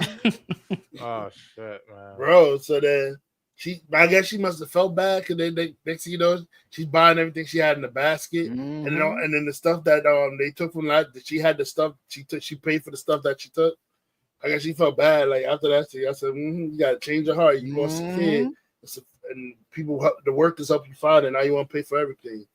But yeah, that was a funny story to me, bro. I kind of laughing to myself. I'm like, "Yo, my kid is like right there." It's like one of those when you feel like you lost your keys, but your keys are like right in front of you. Like you just look, you see your keys. Yep. That's what the situation was right there. Like her daughter was literally right there, and it's not a big store; it's a small store. Like you said, it's not even a big thing. It wasn't long, but that guilty conscience, man, it weighs in. That's what it was. She was feeling like, yo. This so then I'm walking, and then the workers are like, "Yo, how you just nonchalantly just say that? Yo, her daughter's on the line. Just keep it moving." I'm like, bro, it is what it is, bro. Like, that's like Anthony Anderson with the white baby in the elevator. Like, oh, nah, yeah, back man, up. Say my business. They were all just laughing. They were like, "Yo, he just came up mad calmly. She's freaking out." They were like, "She's freaking out," and he comes up mad calmly, like, "Yeah, the daughter's on the line." Like he doesn't want to be bothered. I did it. I didn't want to be bothered with this shit, but nah. It's like So that's my little funny story with that shit. I'm pretty sure there's gonna be more funny stories to come. So, but nah, Sephora is fun, man. I'm having fun there. Everybody's cool. My boss is cool. Shout out to my boss. I'm not gonna say his name, but shout out to my boss. He's a cool guy too. Yeah. How long you been there so far? I started on December 3rd, so I've been there a couple of weeks. So you ain't have to put on the cape and cowl yet? Yeah. I'm in training, so listen. As much as I'm getting paid, and I'm saying it, as much as I'm getting paid in a good way, not a bad way. As much as I'm getting paid, and their policies are a whole lot different. I'm taking it easy here, boy. I'm taking it easy, bro. He's working smarter, not harder, bro. Yeah, the cape and collar is hanged up, bro. It's over. My man about to take his 8-year hiatus right now. The cape and collar is hanged up. You looking at you looking at Sherlock Holmes now, bro. I'm on my Sherlock Holmes now. I'm investigating. I'm not, word. I'm not here fighting crime no more. I'm investigating. Going for the big fishes. He's going for the cartels. Mm-hmm. Word. Enough of this petty crime shit. You know what I'm saying? Yeah, the cartels are the migrants. They're the ones that hitting the stores crazy. They hit all the stores. How long did it take? 120. All right, 120 in. All right, my man. Bro, they don't want they hitting up. They out there doing dirt to all the stores, bro. They going in, man. My man is the Sephora border czar, bro. Nah, I'm saying my man. Listen, he's on the ground floor. Look at his arms crossed, bro. He ain't fucking around, bro. Yeah, right, bro. Exactly. Like, that whole demeanor right there, bro. Mm-hmm. I'm looking at all the bolos. I'm looking at all the. I get to see all the stuff, the stuff that's being taken, bro. I'm like, yo, delete the Citizen app, bro. Like every normal person is doing like 2 items for like maybe $100 or some shit like that. these niggas, they over here, they in like 5Gs. They racking, bro. Like they're just blatantly going in there dumping. And they'll go up the block to sell it. Bro, they racking, bro. They don't care, bro. Right when I was in one of the stores, dude walked up right in with his book bag, walked up right in the front desk to the table that have all the gift stuff, like the gift sets right now. Took a whole stack of the gift sets, put it right in his bag, right in front of the worker, popped the bag on his back, and walked right out the door, bro. These dudes don't get they don't give a shit, bro. Yeah. They don't give a shit. Yo, Adam need to do something about these niggas, bro, because he's bugging right now, man. I'm talking some shit. Some shit talking about one day in the future, New York becomes a open carry. Those store No, it's gonna be ain't nobody gonna be going to the store now. I feel like they need to give merchant their rights back, bro. Because I remember back in the day when the merchant had their rights to defend their prop. Yo, you went to Nobody Beats the Wiz. Nobody Beats the Wiz would beat your ass, bro. They were fucking you up in the store, bro. I'm dead ass, bro. Like, yo, you went in there, yo. I feel you. We went to Nobody Beats the Wiz. It was right there by King's Plaza on the highway, bro. I was just about to say that. That's the one by my crib. Go ahead, bro, continue. I was my cousin, bro. I saw some dude try to steal. He tried to get out of them workers. Yeah, it was gang, bro. They were stomping him out. You know how they stomped our boy in Minister Society, bro. Yep. That's the commission, bro. That's the commission. What? You can't fuck with y'all don't understand. Y'all talking about electronics in the 90s, bro. You wildin', bro. We're not letting that happen. No word. A boom box back in the days was like $200, bro. And exactly. And they stomped on him. You hear the man just say, yo, drag his ass to the back, bro. They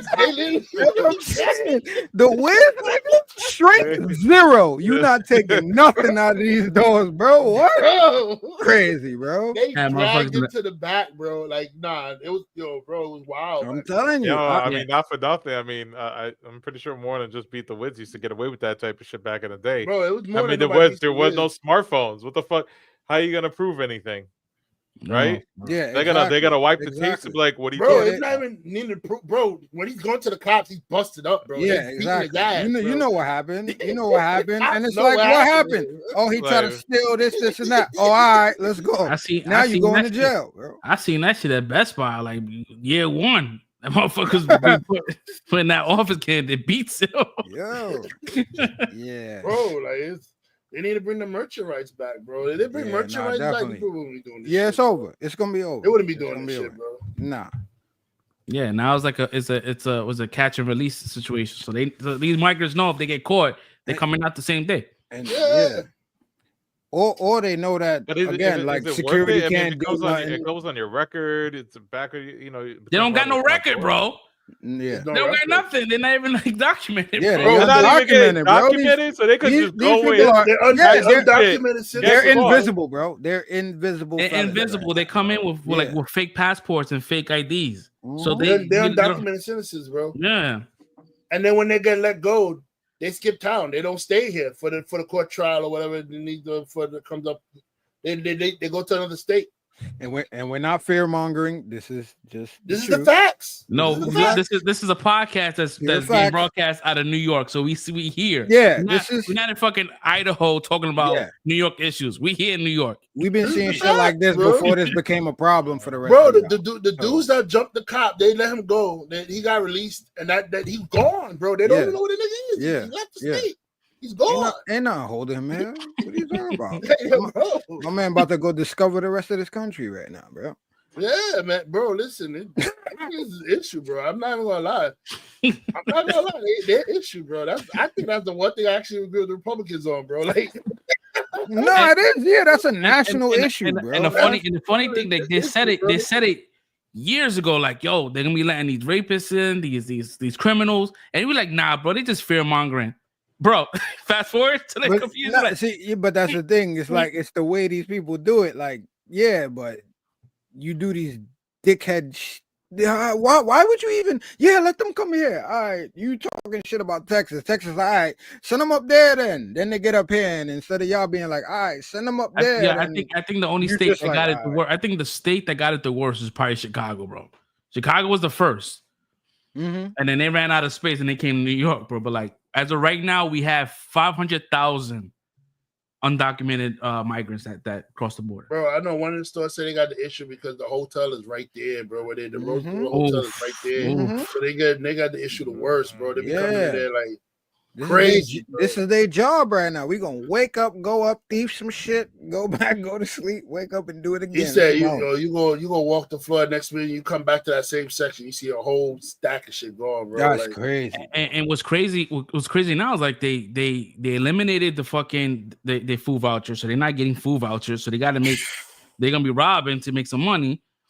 And they're being evicted out of the hotels. Hotels are done, and the encampment they had out in Randall's Island, that's done too. So they got nowhere to go. And that's the messed up thing, because now this is what we have to worry about as regular. See, my thing is when you evicted them, don't just evict them for them to go wherever they want to go. Evict them right onto a fucking bus with an armed guard on there. Yeah, out of the city. Drive their ass right to the border, bro. Right here you go. Yeah. I'm sorry, it sounds harsh, but this is one thing, people who's not understanding what's going on. New Yorkers rarely agree about shit when you talk about Democrats or Republicans, but both sides right now is agreeing on this shit that these niggas gotta go, bro. Yeah. It's outrageous, bro. It's outrageous. Bro, both sides of New York is agreeing that they gotta go, bro. We rarely agree on shit, bro. We had way too many problems before this even happened, bro. Yeah, word. Their issue, bro. We got no houses. Like motherfuckers is homeless. That's what I'm thinking. We already had the homeless problem and all of that before. You got actual citizens that are homeless, and then we taking care of other people that come in illegally, and we paying their groceries, while people that live here that was born here can't afford groceries. But also, and then another thing that people don't really understand is that another thing that added to the homelessness problem is that we had people in shelters and all that. Like you said, you kicking people out. These are the people that you're kicking out. And just because people are in shelters or homeless don't mean they're not tax-paying citizens also. Like, these people have jobs. They just don't have a crib. Yeah, exactly. And you kicking them out of where they at. So now listen, how does this make sense that you kicking tax-paying citizens out into the street so you can house undocumented migrants? This is not any I know a girl that she's fine now, but back in the day she had 2 jobs living in a shelter. I'm like, bro, that's just crazy. It happens, and people got to do what they got to do. Hurt my soul, bro. I'm working 3 times and I still can't afford a home to live, bro. Like, come on, bro. Yeah, she was like, I'll take anything, bro. Put me in anything. She was just like, they didn't have the things, bro. How bad the wages were back at the time, bro. Like, come on, wages. Yeah, this is like this seems, again, we ain't gonna put the tinfoil hats on, but this is like calculated moves, bro. Now you bringing in another subclass or species, if you want to talk specifically about it and logically. No, this is what it is. And then now dirty work right there, bro. Nah, because you understand what I'm saying. Clean it up real quick, bro. It's not, this is not about cleaning it up, because this has to do with us too, bro. I'm talking about us too. And now this is, and you eliminating the middle class, bro. Now you're about to have people arguing and fighting to survive in a space that already was too crowded to begin with. This doesn't make sense, bro. It's crazy. It's crazy because we was talking about this shit offline. I was talking to Stinky. He said that one of the our old coworkers, her birthday's today. I'm like, I was thinking about her because I remember when she first came over, she was like, "Yeah, listen, she was like, I'm an asylum seeker." I'm like, I've never met an asylum seeker before. So yeah, like she's from Venezuela, and she's like, "Yo, I got away from those fucking people, and now those fucking people are here now." So it's like, it's gonna just end up being like California in New York. That's just like, that shit's gonna be wild, bro. Because California has a crazy ass homeless they have a homeless issue.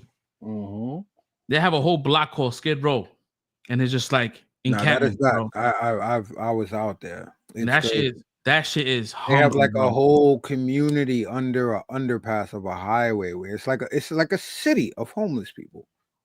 It's insane. I've never seen, and again, this is me, a New Yorker. Like, yeah, we have a homeless problem. It's like I've never seen nothing like that in my life. Yeah, like, you'll see like a one little cardboard box. You're like, all right, cool. That's a little low. Like maybe that's two people that's living in this shit. But this shit is like you said, a whole entire strip of just like homeless people. And it's not like a areas off to the back too. Like, and it's not like an industrial spot. Like there's still houses of people that live there that have to deal with those homeless people outside their door. Right. Like that shit is crazy. Or in the same shopping malls that you shopping at. Like this is the or by the restaurants that you're trying to eat in. Like, yeah, this is it. It's a real crazy situation, and it's sophisticated too, bro. Like these people, you got again, because there's different. When you say homeless people, you just think about like naturally all the dirtiest, scummiest people on. Like, no, it's not always that. Like there are people that are functioning, that are out here trying to work and survive and provide for their families and children that just don't living out of their cars. I've seen people in cars filled up with all of their most valuable possessions. Yeah, it's like the gym or at a Wawa's. Yeah.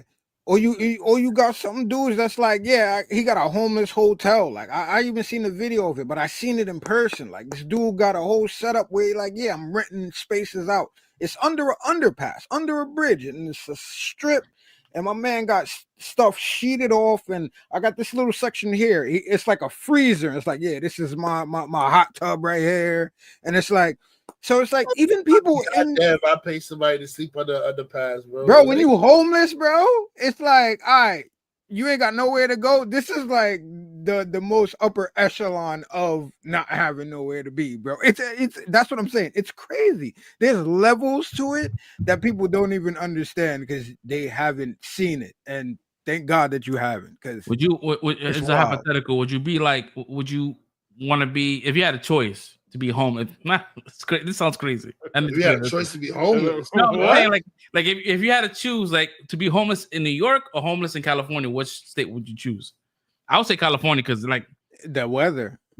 Like I'm not gonna fucking freeze to death. You know exactly. Yeah. Yeah, but in New York, you have all these like underground areas that you could go to. You want me to be a fucking mole man?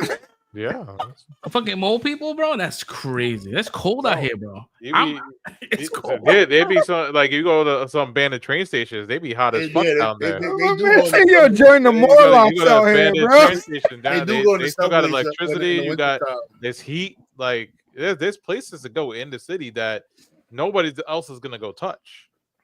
New York is ruthless when it comes down to homeless people, bro. Bro, it's New York is ruthless, bro. There's like a whole city underground, bro. Yeah. It's like it's like what was that shit in Fantastic Four? Subterranea? Yeah, Subterranea, exactly. Mole Man and shit. Yeah. Wow. Yeah, so back to my week. I knew it. Fucking knew it, bro. So so we went way left. So back to my week, you know what I'm saying? Yo, it's always our Reds week. We did it all by too. It's been a minute. It's been a minute. It's been a minute. So I did see two. First gonna be mad, but I watched The Nightmare Before Christmas. Oh, no, I'm not mad. Of course, you no, that means hold on, wait for his review. Yeah. Wait, you haven't seen it before?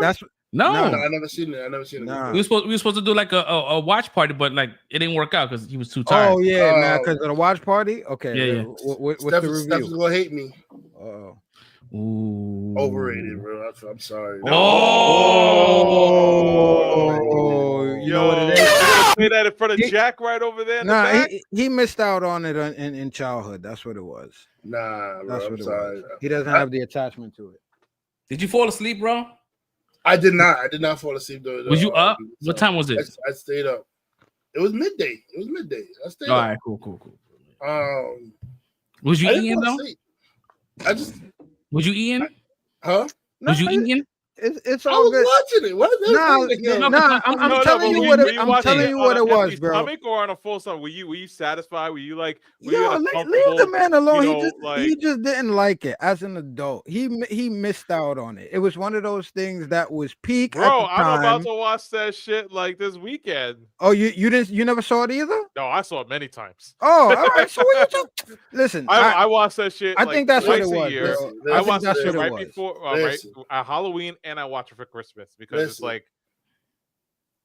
the music. Yeah. There's some songs that like what's this? Halloween, I like that. What's this? Halloween, What's this? Halloween. And he starts saying, "What's this?" Did you like the Oogie Boogie song?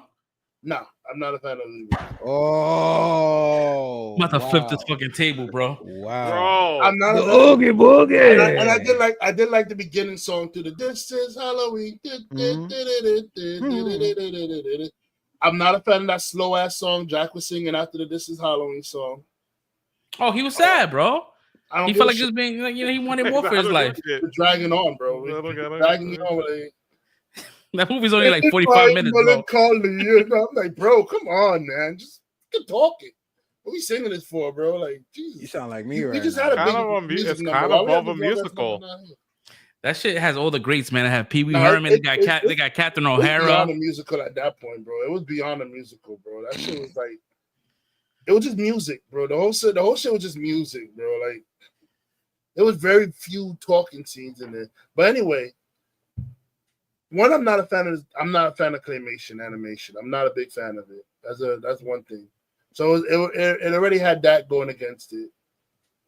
Two, I felt like the boss fight scene was very. It didn't really do nothing. He killed himself, bro. I'm like, bro, what? Nah, bro. Nah, Jack did that shit, bro. He stepped on that shit. Bro, come on, man. He unraveled himself. I'm like, bro, you unraveled. I'm like, oh, come on, man. So My bugs. Yeah, it was weird. It was weird. And I'm like, yo, they were scared of this guy who could just be unraveled in like 2 seconds and he's done. I don't think they knew that. It was 93, bro. Like, take it easy, bro. It's 93, bro. No, but that's what I'm saying. He missed out. He didn't catch it when we caught it. Telling me this movie is supposed to be going up against some of the Disney greats. Like, I'm sorry, bro. Nah, no one said that. I think that was just me. No. I watched YouTube, but they played some of the Nightmare Before Christmas stuff, but higher above like classics. Like I think maybe like Aladdin and the Lion. They had it up there. I'm like, that's what made me curious to watch. I said, let me see what's going on here. It's a different bag, bro. It's a different bag. No, that's what I'm saying. Okay. It's good, but I wouldn't put it. What's your rating? Those. That's different. Like, overrated. Yeah. What's overrated? What's your rating? What's your rating? Nah, what's the rating, man? I'm not gonna say it's trash. Give it a number. Give it a number, bro. I'm not gonna say it's trash. I'm gonna give it a 3, maybe like a 3.5. No, that's not bad. That's not bad. I wouldn't give it a 5. Oh no, I would give it a 5. I'm lying. I'm about to say who about to tell that shit to, bro? Jack's behind you, like that's an animatronic, bro. That motherfucker sings. That shit crazy. We wild out here, bro. I don't get it, but it's not my bag. It's people love it. Jack and Sally, it's just not my bag. I'm not. Okay, cool. I'm not. At least you watched it though. You gave it a shot. Yeah, I gave it a shot. You know what I'm saying? Now you know what people may reference or may not. I mean, it was crazy. He was about to eat Santa Claus, bro. That was pretty funny to me. He was trying to eat Santa Claus, like carnivorous bugs. Like, sir. The funny thing is, like, when Santa Claus disappeared, he did the shit with his nose, like he was sniffing coke. I told Steph about that. She's like, he did do that. I'm like, yeah, what the fuck? You didn't see that shit? He's just that. Well, I mean, after what he's been through, I'm pretty sure he needs a line or two. Oh yeah. Kidnap out his house, bro. Like, oh, what the hell? But did you notice like all the toys was like straight from fucking Batman 1 and Batman 2? Like all them fucking that's all Tim Burton shit. The Penguin's duck and all that shit. Yeah. Mm-hmm. But yeah, it was alright. It was alright. I'm not gonna. I just said it's overrated. I didn't say it was bad. I said overrated. That's all I said.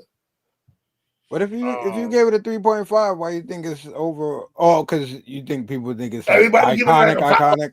One of the greatest Disney movie ever. 5. Nah, see, all right. So I never thought that. Says that, bro. I was shocked that you didn't see that you never saw it. But I'm still like, I would probably give it a 4 because of nostalgia factor and all of that, and it's great, and Tim Burton and all that effect to it, which I lean towards. But again, like, I wouldn't say it's overrated, but I kind of understand where you're coming from because you jumping on late. I get why you're saying it's overrated because to me, I'm like, yeah, it's like iconic in like a gothic era or a gothic type of zone. But to me, I'm like, yeah, it's good, but I wouldn't call it epic or great either. Like, it's not one of my top 5, but I would give it top 10 though. Like, it's nostalgia purposes. I think it's one of those. It's one of my top 5. Did you know that Jack first appeared in Beetlejuice? Yeah. Yeah, they said that. Yeah. Mm-hmm. Where was he on? He was on the cake, right? No, not on the cake. No, he was on the cake. He was on Beetlejuice's head when he came out with the carnival thing. He had the hat. The little top of the carnival tent was Jack's head. Well, I think. Will have been Jack's head. He also appears in another pirate movie or something like that where he was alive, and then. Yeah, I think it was I think I don't. James and the Giant Peach. Was it James and the Giant Peach? Yeah, he was in that movie too. Like he did like a little like he wore like a sailor hat. And he was alive at that time before he became the Pumpkin King. Well, they was theorizing that Jack Skellington and his dog Zero is just the Grinch and his dog. Oh yeah. Mm-hmm. Well, it could be. Yeah, but then he would have known. Then he would have known about Christmas. He would have known. Yeah, right. Yeah. I was like, yeah, that's bullshit. What's this? I mean, he might not remember his life. Maybe this is his afterlife. Yeah, maybe. Oh shit. So. Yeah. Anyway. Crack the code. All right, so moving on from overrated. He just wants to say that shit to get like underneath someone's skin, bro. Yeah, I'm not that attached to it like that anyway. So you good? I love that movie, but yeah, I'm glad you saw it. I'm glad you saw it and was able to watch it. I'm pretty sure there's some Disney fanatics. What the fuck? This guy gets tight. Yep. Unsubscribe. Check the subscriber list in a week. See if we went down. I mean, it's definitely not my. I don't know how to make people's top 5. It's not my top. So you saying when you put in your top 5, so you saying it's over like top 5 like out of like Aladdin, a Disney movies. Like, that's what I'm saying. I think it depends on your childhood and your connection. You're talking about over. Okay, now we're not even gonna talk about like the old Disney. But movies. I can't really compare like Nightmare Before Christmas with like Lion King and Aladdin. But like Aladdin, Beauty and the Beast, Little Mermaid, Lion King, Mulan, Hercules. Those are like different categories to me, other than Nightmare Before Christmas. They're all Disney movies. What are you doing? They're all Disney movies, but they're like a different kind of like genre, different Disney movies. Animation. Yeah, Hercules came out. I was already a teenager when that shit came out. Yeah, but I would say like Beauty and the Beast was up there, Little Mermaid. But I wasn't like I appreciated those movies and those songs. But as far as like what resonate was Nightmare Before Christmas, Aladdin was up there. Yikes! Lion King. I seen that in the theaters. That's my movie. That's Lion King 3. had some catchy tunes, man. What else? Well, no, I'm forgetting. In the 90s, bro, we had mad fucking animation movies, bro. That's what I'm saying. It's like I think it's really personal because what's your cutoff? Because I read about to say like it depends on a certain era, like, but see, I go back to where like I like Robin Hood, bro. Like that's one of my favorite joints. Robin Hood, bro, with Blue. Like, bro, that's like Reminiscing. Throwback. Having such a good time. Ooh la Hollywood. You see? As soon as you say it, you see how everybody jump on the group. With the little John, that's my guy, bro. When he had the whole the crown with the fucking sleepy shit, bro. He had the man was always in his pajamas, bro. Yep. Word. See, that's my shit, king, bro. Man, unserious, bro. Yeah. I mean, that movie came out in the 70s, right? Probably, but earlier than that. Yeah, but that's like my childhood. That's one of the joints I watched early in my childhood that resonates that shit. with me. Sword in the Stone, that was my shit. Like those, like Snow White and the Seven Dwarfs. You got Cinderella. Fantasia Beauty. too. Fantasia was the one with Mickey in the house with the magic, right? You got Ichabod and Mr. Toad. That movie. Fantasia 1940. I can't go by years. It's whatever you want off of. Whatever you go off. Yeah, it's a crowded top 5. I wouldn't even want to even entertain that shit, bro. And I'm saying you're gonna put Nightmare Before Christmas above all. That's what I'm saying. I'm not. If I had to pick and choose, if I had to pick and choose a top 5, regardless of what's out, like Nightmare Before Christmas is gonna make the list. It may not be number 1 or 5. It has that's a placeholder for me. It's always going to be in that category. It's crazy. I'm looking at the dates for all these movies, and a lot of these came out almost over 10 years before I was born. Yeah, and I was watching this as if these were like brand new movies. Like our era. Yeah. Because what Disney does, that's what I'm saying. I'm on the old they remaster it. They lock their stuff up in a vault, and when it's released again, they remaster it. They update the colors. Look at that. 101 Dalmatians, man. I thought I watched that when it first released. 1961. Cruella DeVille. But a lot of those cartoons didn't have that much like music. They would have like maybe 3 songs. Well, I mean, Disney didn't really go musical until like Little Mermaid and stuff like that. Yeah, like the 90s. Yeah, early 90s. Little Mermaid was my shit too. I mean, I wouldn't say it's my shit, but it had really good songs. Yeah, it was a really good musical. I would think Little Mermaid. You said 90s. I think Little Mermaid was 1980s, bro. Nah, Little Mermaid was 1990. It was like 92. Yeah, I'll tell you right now. I'm looking at the list. Yeah, it's definitely early 90s. It came around the same time. It's in the 80s. I'm putting money that it's on the 80s, bro. It's in the 80s, bro. Nah, I would say 90s. Right. Little early Mermaid, 1989.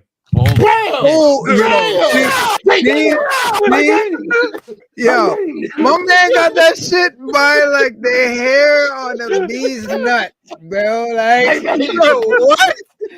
Yeah, you got, but I would take that to the council. That's on the cusp. That's on the cusp. Nah, that ain't okay. It's the 80s. 80s is the 80s, bro. 80s is the 80s. Okay, when in 1989? No, because I was thinking early 90s, but it's like that's the same thing. 89, early 90s. You gotta understand if the shit got came a out, fuzzy memory if right it came now, out in bro. 1989, when that shit came on VHS, that shit it took right. like It was 90 years. Exactly. It took 2 years before that shit came on. Like, yeah, exactly. It was like 90 something by the time it got released. Yeah. Thank you, it makes Fresh. sense that I said 92 because that's probably when I Right. saw it. Yeah. You right. Because back in the days, it took mad long for that shit to come out of the theater. But yeah, you're right. 89. That's what I'm saying, bro. Red is technically right. I give it to him. I give it to him. November 17th, 1989. Yo, bro, that's and that's the latest shit. You see what I'm saying? And then hold on. When did it? We had a whole month and a half. When did it release on VHS?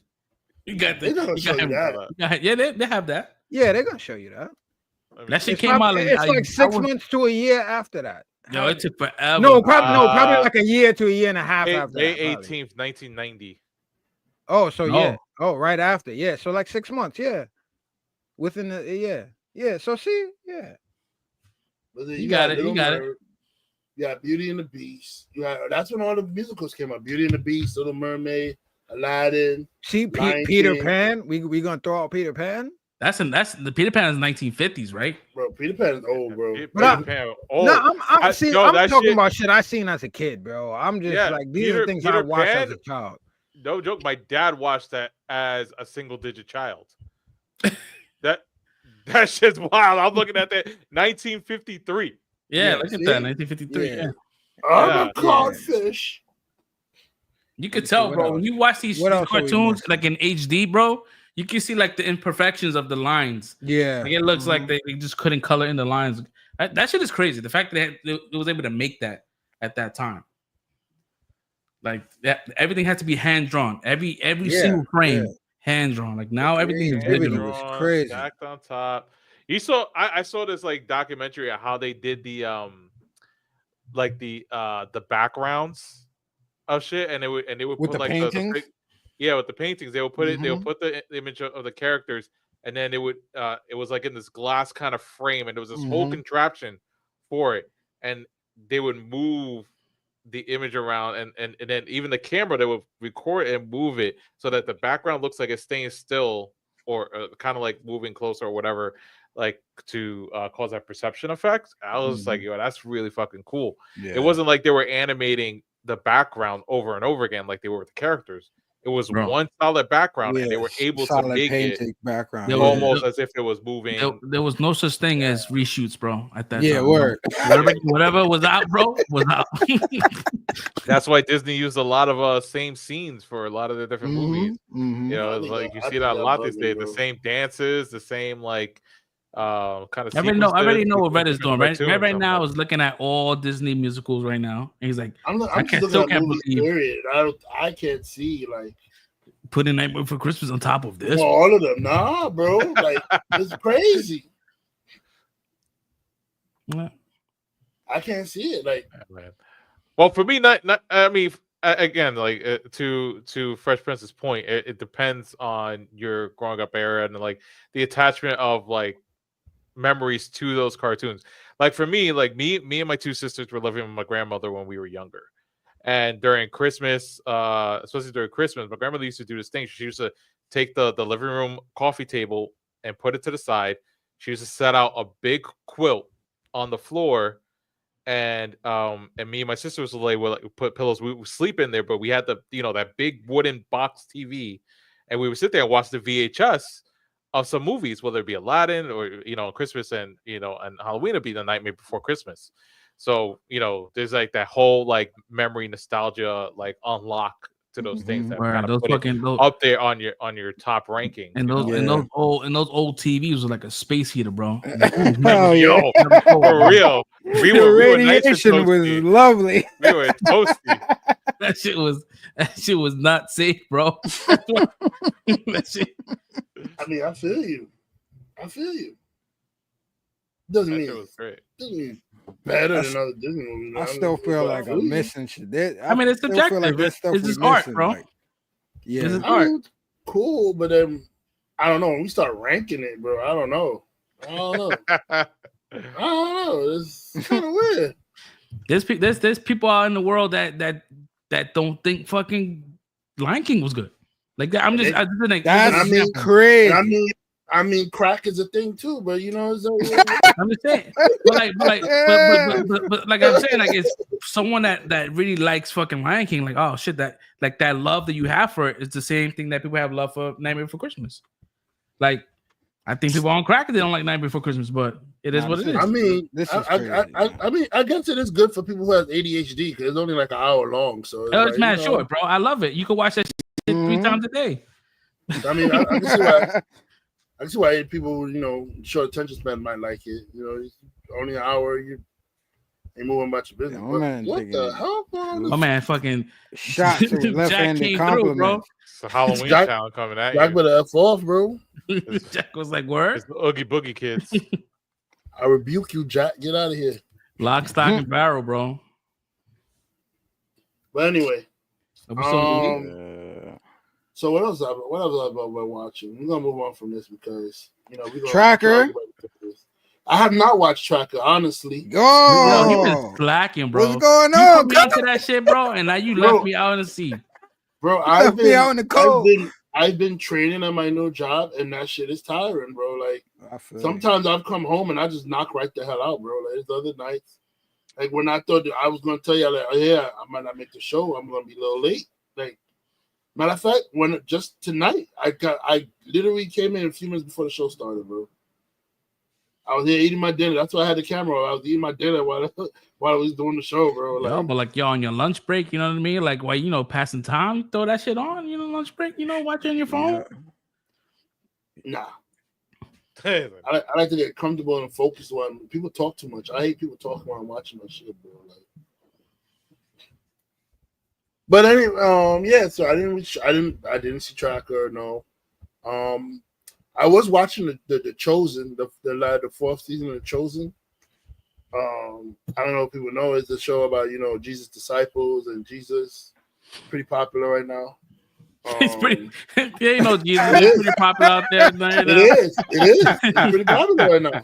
Nah, it's crazy. It's crazy the fact that I seen season 1, 2, and 3. Like, you know what I mean? Like, it's just crazy. Like, you talking about Jesus in seasons is crazy. I mean, yeah, it's crazy. But yeah. What season you on, bro? Season 4 of The Chosen came out. And it's pretty good. Spoiler alert. It started off crazy, Because I read the book. Yo, there should be no spoiler alert for anything that has to do with like Jesus. Yeah. Like, if you don't know the story by now, yo, you need to go to the church and go find out the story. Yeah, bro. spoilers, bro. Chill, bro. Chill. Alert, bro. I haven't finished the book yet. Whatever happened to Jesus of Nazareth? Oh, you don't know what happened to Jesus Nazareth? Yeah, my man was out here pulling miracles. That was my favorite character, cuz. Yeah, man. It reminds me. Whatever happened to him? It reminds me of The Witcher. Like, nah, you wildin', bro. Get out of here, bro. Hey, yo, all I know is Red better not spoil the ending of The Chosen, man. He better not tell me what happened. Yo, I read the book. The show is not sticking to the Lord. It's not sticking to canon. It's not canon. It didn't happen yet, but it's definitely gonna happen next season. Next season is gonna be a rough watch, baby. Oh my gosh. Oh man. This season was emotional, bro. Because he's preparing for what's about to happen. You know it's about to go down. What season is it now? Season 4. Yeah, season 4, bro. What book is that? What book is that? Well, I mean, it could be the book of Matthew, John. I mean, I don't know the exact books, but it's in the Bible. I think that would have been clever if that's how they named their seasons. If they named it by books. I think the titles of each episode title should have been a chapter. Yeah, I think it's a chapter. Is it? I think that each chapter is named after. If that is, that's I think that'd be a really like nice. And I believe it's free. Like they ask, like if you want to donate, so the next person can go watch it for free. It's free. It's free. For my understanding, it's free. But I watch it on Peacock. It's paid. They put it on Peacock. That shit got syndicated. Oh, it's on Peacock. Oh shit. Oh, so all right. I'm gonna check it out. Then. All 4 seasons on Peacock. That shit got syndicated, bro. That's bro, crazy. I thought about the show on YouTube. Somebody was showing the thing on YouTube. I was like, what the hell is this? This shit was on an app that it was like their own network. Yeah, it's app. like their own Angel Network or something. Yeah, Angel. Yeah, there we go. Yeah. But yeah, so when I saw it was on YouTube, and I said they're talking about Jesus gives fishes to Peter. I'm like, what? And then after they showed the scene where he was pulling the fishes out the water, and I was like, oh shit, this is pretty cool. And what the? And they were talking about and I looked in the comments and said The Chosen. So then I was like, what? And I Googled it, and then they were saying, oh, it's streaming on Peacock, and that's how I started watching the show, the series like that. Yeah, it's well produced. It's well produced. It looks good. Bro, it's gonna make you want to pick up your Bible and like get good with God, bro. Definitely, that's what's up. It's definitely well produced, well done.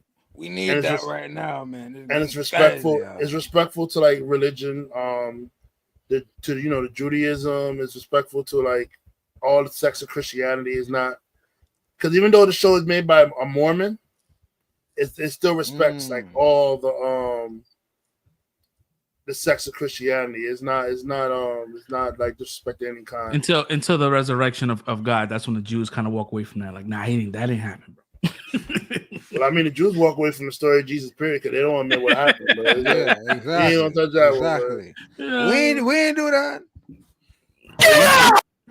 You saw what happened when they did the Passion of the Christ. They were out there protesting like, this movie's anti-Semitic. I remember that shit, bro. Yeah, crazy, bro. I didn't Mel Gibson made the understand that. Passion of the Christ, bro. Man, that movie, bro. If you want to see a brutal Jesus movie, watch Passion. Don't watch Jesus of Nazareth. He was talking. I think they was talking about. I think I read some shit in an article a while ago. Like they wanted to do a second one. I'm like, nah. Yeah, nah, they've been talking about that. The second one's supposed to be the resurrection. Yeah. Like what happened after? But then it's gonna. You know what happened after the resurrection? The disciples get clipped, bro. So it's like you're gonna show. They probably that's gonna gonna be the whole movie. Everybody getting clipped. Nah, I don't. That's just like Jesus Wick, bro. Nah, bro. Nah, bro. I'm good. Yeah, bro. Like so. I'm good. I'm watching it. It's getting emotional, and I'm saying, damn. And now it ended with him like riding to Jerusalem on his little horse, and it's about to be Passover, and we all know what happens. Horse or donkey? When he rides on that little coat. On a mule, right? Good things is not coming ahead, bro. So yeah, it was. I'll rate the season like it's a 5. I loved every season, bro. I can't even find a complaint about none of the seasons that I watched. Imagine you don't complain like I don't like the plot. I mean, no, but bro, like I get what you're saying. I'm being funny, but I get what you're saying. if you watch watch Jesus of Nazareth. If you watch that movie, like it's so monotone. Like Jesus had no emotion, no nothing, bro. Like in this one, this guy is like he's telling the stuff. You feeling the speeches as he says it.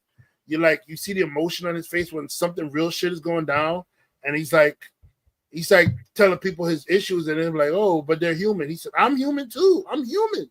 He's like, I'm human. I'm God, but I'm also human. I'm flesh. I think I'm a man right now, bro.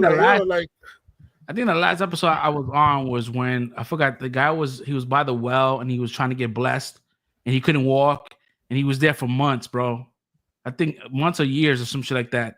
Oh, you talking about but a bunch of people by the pool and he couldn't he couldn't get to the water in time and he couldn't get the blessing. Yeah, that's Simon the Zealot's brother. Yeah, and that's when Jesus came in and touched him. He was like, that was the last one I saw. That was the last one I saw. Bro, there'd be some funny season there too because they add a little humor in there. So some like when he gave the blind man sight and the Pharisees questioning him, he said, "Listen, man, I don't know. All I know is I was blind and now I can see." I was cracking up. He said, "I don't know. All I know is I was blind and now I can see."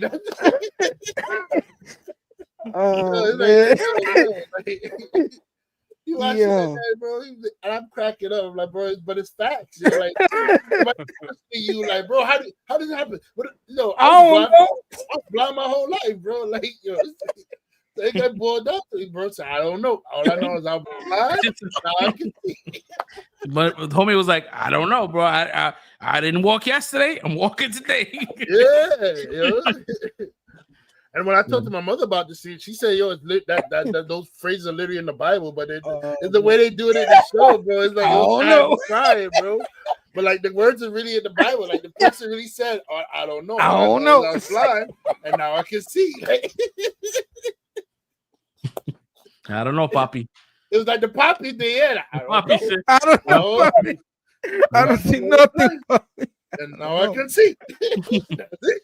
I live right here. I don't see nothing. All I know. That's all I know. Nah, man. But yeah, if you anybody who like, I know atheists ain't gonna want to watch this, but like anybody who believes in a religion, if you want to watch it, it's a good show, man. Go ahead, check it out. Or maybe even if you don't believe in it, you feel like it's fictional. Go ahead, check it out anyway. So even if you are atheist, listen, it's television. Yeah, go ahead and check it out. You don't hurt. Good entertainment. It really is entertaining. It's entertaining, man. So like, yeah. I didn't watch much movies, bro. Like I said, I've been working a lot, so I didn't get to watch a lot of movies. I've been playing the Marvel Rivals. That game is pretty fun. I'm getting my ass kicked, but I'm pretty. Who's your main right now? You have a main? I don't even have a main, bro. I'm just trying to find who I can rock with right now. So far, I've been playing the Mantis a lot, the healer. Nobody wants to be a healer, bro. Nobody wants to be a fucking healer. That's how it always. That's how it's always like Overwatch. That. Yo, I tell you, one character I just can't stand is that motherfucker Iron Fist, bro. I can't stand Iron Fist, bro, but he is so OP. He's broken. It's Iron Fist for a lot of people hate Iron Fist, but I hate the damn shark. That shark, I hate that nigga with a passion, bro. Oh, fucking, what's his name? Oh my god, Jeff the Shark. I Jeff hate the Shark. The land shark. Bro, cause now they doing this shit where they eat you and then they commit suicide and take you off the map, yo. Sometimes you inside his mouth while he's eating right now. And I'm like, bro, how long is this shit going for, bro? My ultra don't last as long, bro.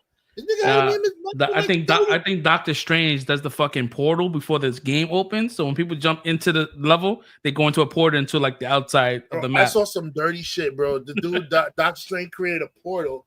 And the Iron Man did his ultimate and shot it through the portal and it landed and hit somebody and it killed them, bro. I'm like, nah, you know how pissed I would be, bro? Somebody that shit happened to me, bro.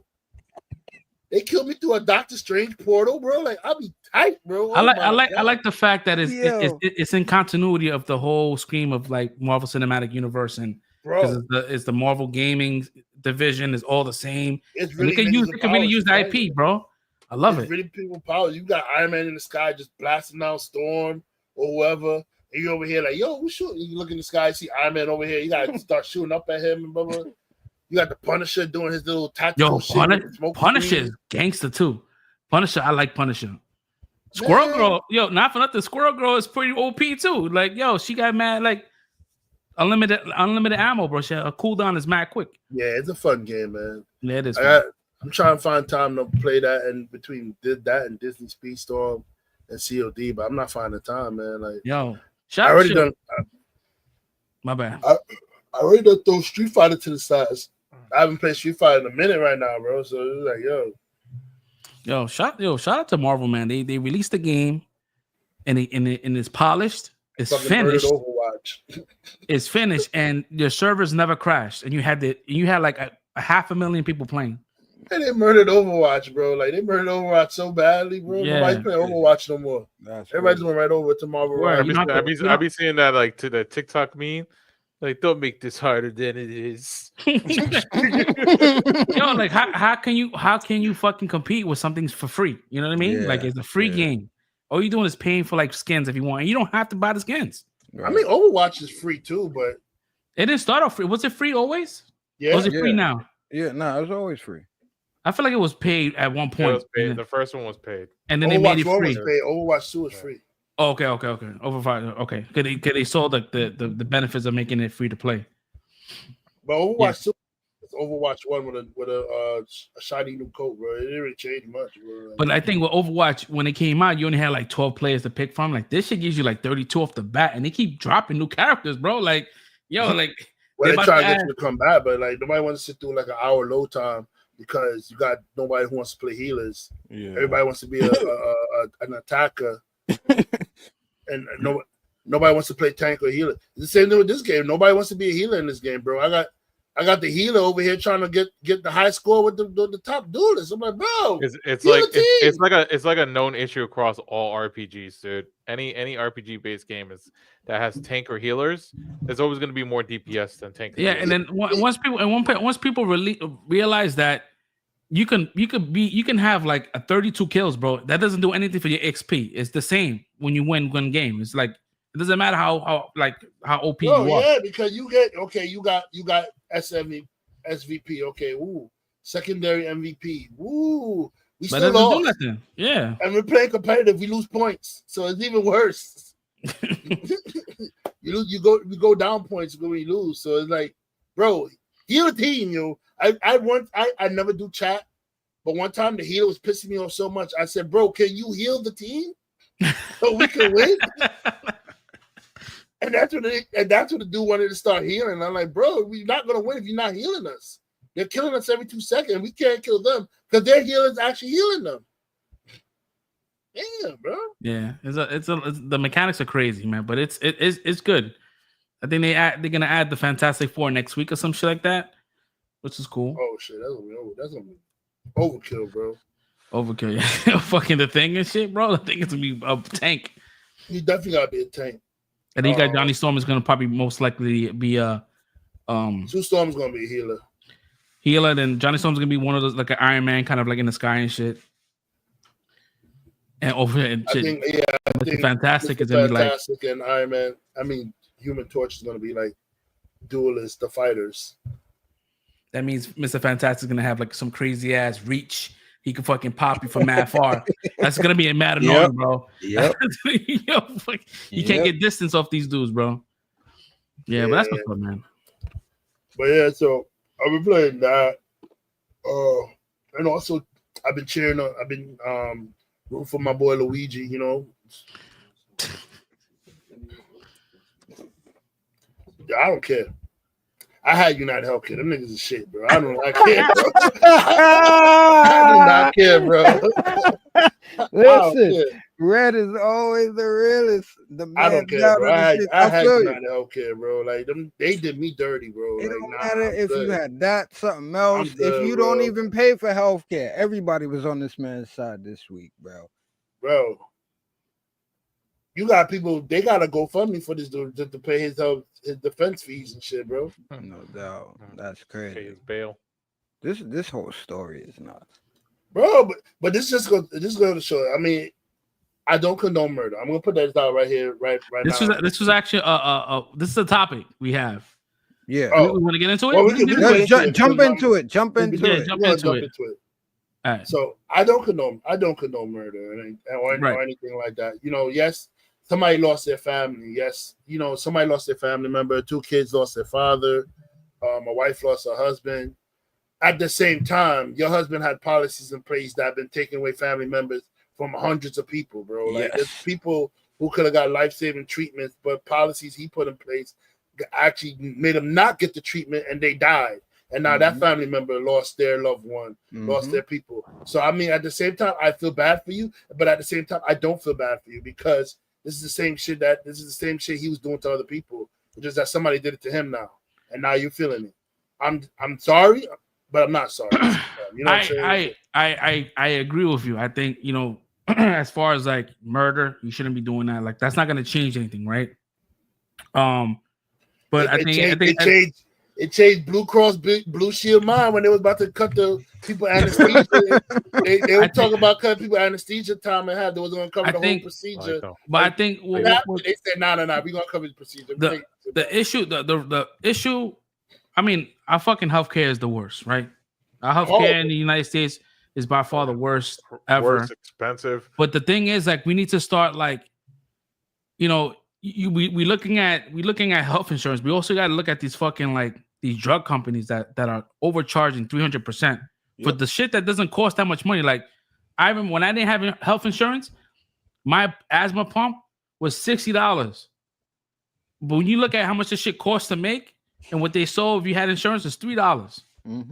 So it's like you gotta look at these dudes, right? They charging 300% on fucking. It's all connected, bro. Yeah, and then you have the fucking insurance companies like, yo, I'm not gonna pay that 300% because I have to pay my doctors. It's just mad fucking bullshit, and it's too many kickbacks. It's just like it's not fair for people that don't have health insurance because insulin. That's just like if you have diabetes, right? Your insulin shots for the year, that's like close to like $14,000 out of pocket if you don't have the funds. EpiPens, right? EpiPens, that's shit. People need that shit when they have like allergic reactions, bro. $300 for 2. Why is it $300 for 2? For 2, what that one was, right? Which one? That EpiPen? Yeah, the EpiPen is the asshole that bought the Wu-Tang Clan album, bro. He the one that raised the price on that shit. I thought he raised the prices on the AIDS medication. No, it's the EpiPens and shit. I think he had the AIDS shit too. I think he had, but the thing is, like, we saw it because we never really noticed the percentages, right? So when he up to 300%, it was like, yo, why the fuck he's doing that? But then you look at the other companies, they do the same shit. Everything. Well, I mean, somebody raising the price, then other people gonna start raising their shit too. Yeah, they just that much. Yo, bro, when I had like pneumonia or if I have like really bad asthma and I had to take like these steroids, bro. Oh, it's just like $30. Yep. Like $30, bro. And that's with insurance. And it's for like 5 pills.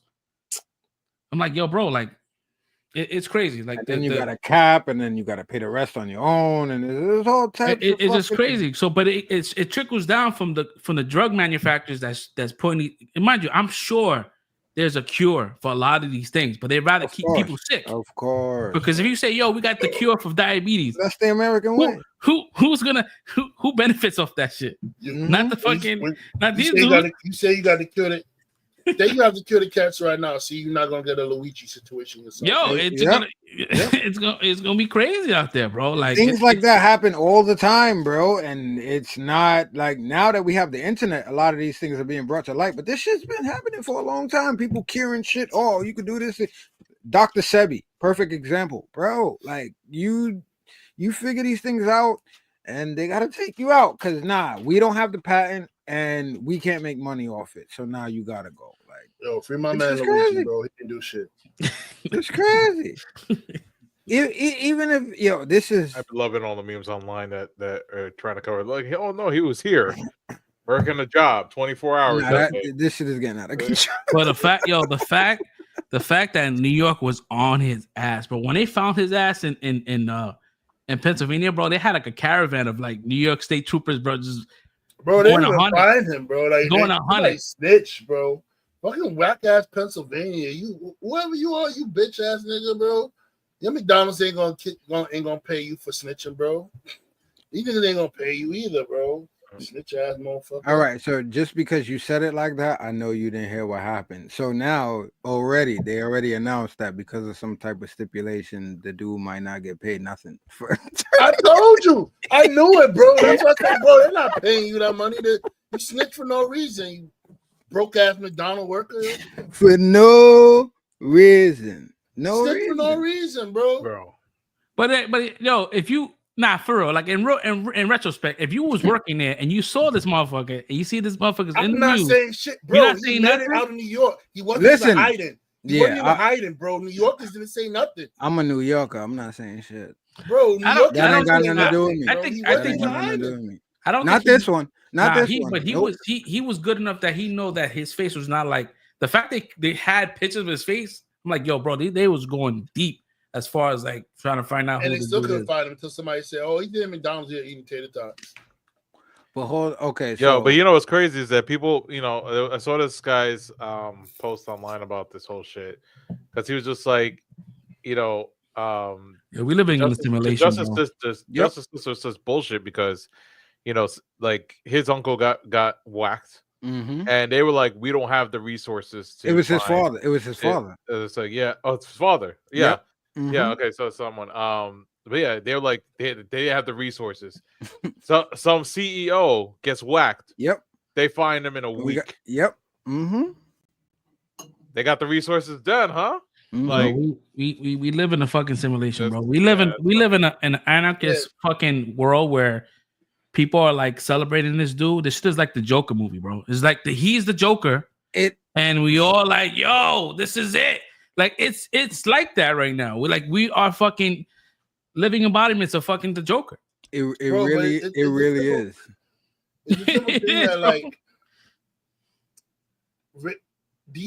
these like rich mofos and their health insurance been like putting their heels on the poor people's throat for so long, bro. That like finally when somebody does some shit, they have no choice but to like back it and cheer it, bro. Because it's like, yo, bro.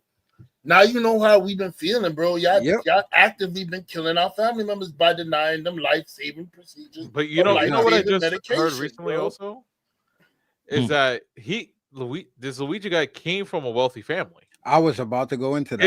His family is not. It's not, and even they could were fucked by the health care. Well, I think it was him. He had like a back surgery. He had a back surgery, but his mother also she didn't get the treatment. Legs or some shit. Yeah, but I think they also said that his family owned a fucking like a nursing home type situation. And then there was a bunch of them.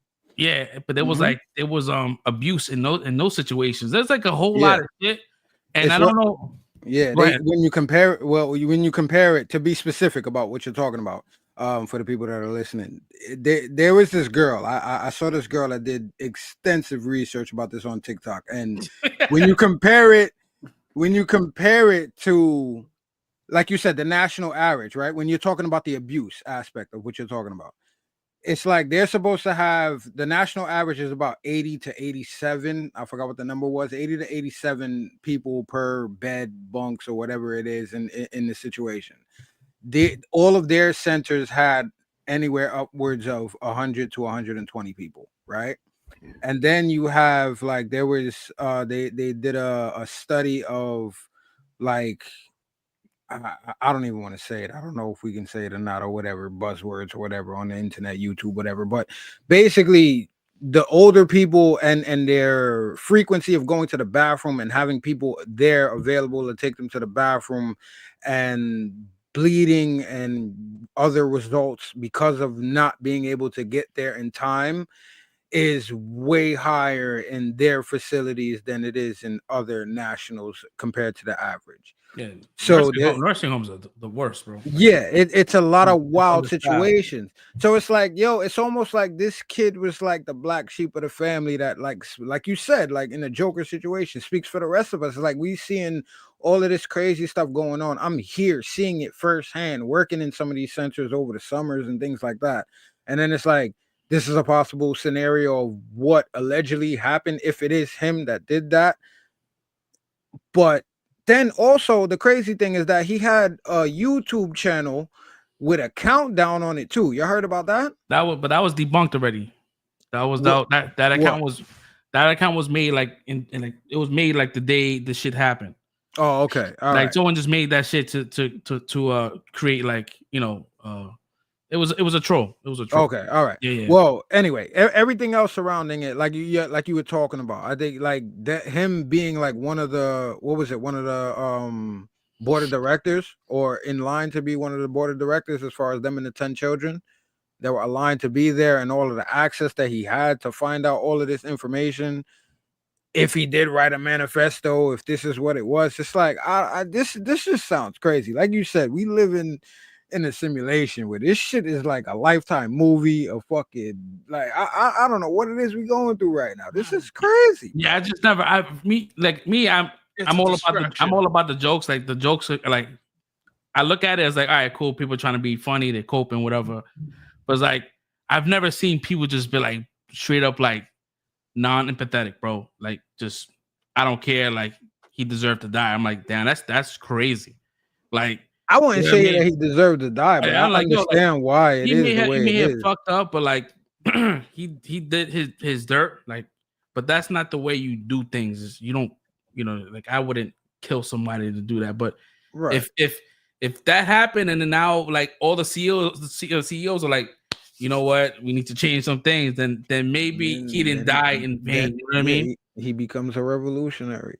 So I don't know, man. But it's crazy. Like seeing this shit, I'm like, holy fuck, bro. Like my man had a ghost gun with the fucking silencer, like with the etch shit on the fucking shelves. Like they was like, yo, we dealing with a Jason Bourne in this situation. Like this is crazy. One of the funniest shits I seen was when Elon Musk was talking in the situation, and they had the meme. You know, you ever seen Kickboxer when that my man Bolo, when he had to point in and he said, "You are next."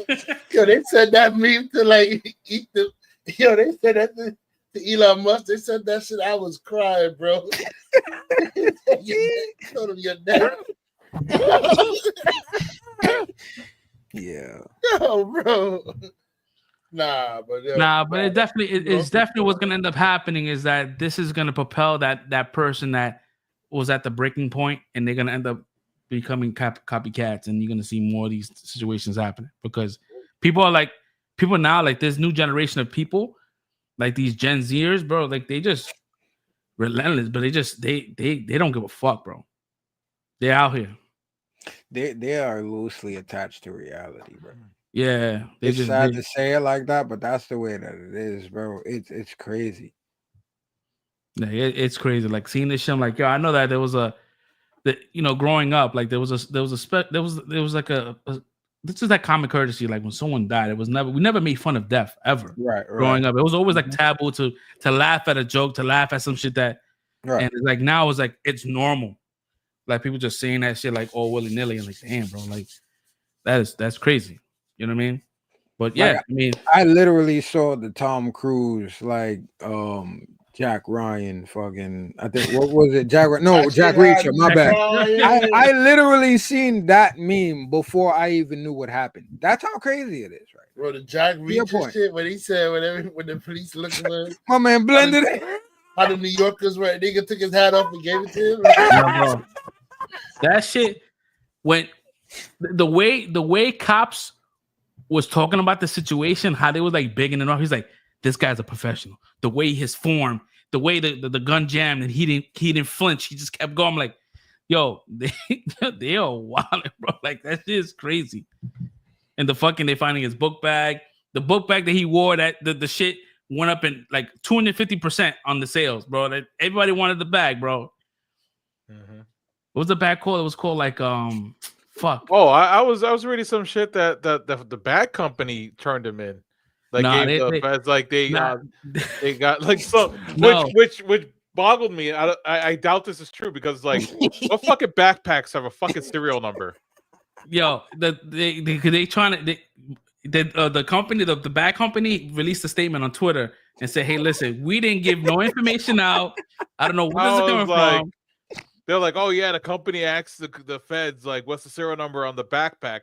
And the first time I was like, "What backpack has a serial number?" But they're also saying that the backpack that they found in Central Park was not his bag. That someone planted it as a troll because they had the bag. They had monopoly money in there, right? So, but the bag that they caught him with was the bag that he has. I'm like, yeah. So someone was they was just fucking with the cops, bro. I'm telling you, he is the Joker, and we all wearing the mask. Yo, cars are flipped over on fire, bro. We dancing. Mm-hmm. We dancing down the steps in the Bronx, the fucking long steps. We fucking it's crazy. It is wild because it goes to show you it don't take that much. It doesn't take that much to break people, bro. Next up, man, we got. I just think I don't even think it's like taking that much to break people. I just think like when people finally have a fucking enough, bro. Like enough is enough already. Like healthcare has to be taken really serious because now we got this like orange buffoon in here talking about he's actually going to strip Obamacare. And which is the Affordable Care Act for people who don't know the difference. And a lot of people are surviving on that Affordable Care Act, and he's talking about he's going to go in there and replace it with something better. You don't have nothing to replace it with. So what better are we replacing it with? It's essentially going to just take healthcare away from people that really need it just because you have a beef with Barack Obama, bro. So you want to take away the healthcare that people are surviving on, bro. Like that's ridiculous. I think to be honest, but I think for this healthcare, I think the healthcare needs to be like it just needs to be reworked, bro. It just needs to be like broken down. But at the same time, when you're breaking it down, like people shouldn't lose their coverage while it's being broken down. But it should be like we can't continue being the same. There's no reason why we can't have universal health. Yeah, everybody want to worry. Oh, socialism. Cut the bullshit. Like you don't want to pay either. Cut the buzzwords and all this extra shit. Like there's no reason. There's plenty of other nations that do it. There's people out there that oh shit, my bad. My shit frozen. Oh, there's people out there that they're born with these chronic illnesses. They don't have like they rely on the healthcare system, right? Which somebody that is like, well, I don't care. It shouldn't be a right because they fucking healthy as shit. But the moment that you know what I mean, it's like let's imagine someone that's like going through some real medical shit saying, nah, it's not a right. You know what I mean? But I think that it should just need to be reworked. It just needs to be broken down. And I don't mind people want to rework it, but don't take away what's in place because you want to rework it. You're talking about taking it away and then replacing it with something better. And then when people ask you, what's the thing better that you have to replace it with? You talking about you have concepts of a plan. You don't even have a plan to like replace it with anything, bro. It's been 9 years, bro. You still can't figure out what you want to do with it.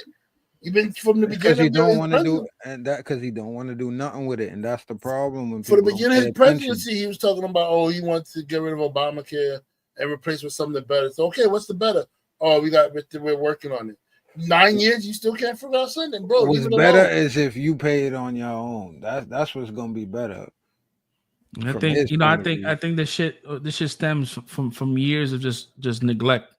This is beyond this presidency, last presidency. This is like they just majority of these issues been going on for our whole every it doesn't lifetime, matter if bro. it's not a Democratic, it's not a Republican issue. Just like they allow big pharma to do whatever they want as far as controlling the market and adding these percentages, bro. That's what it is, bro. They getting paid. Yeah, but you they know got what, kickback, bro.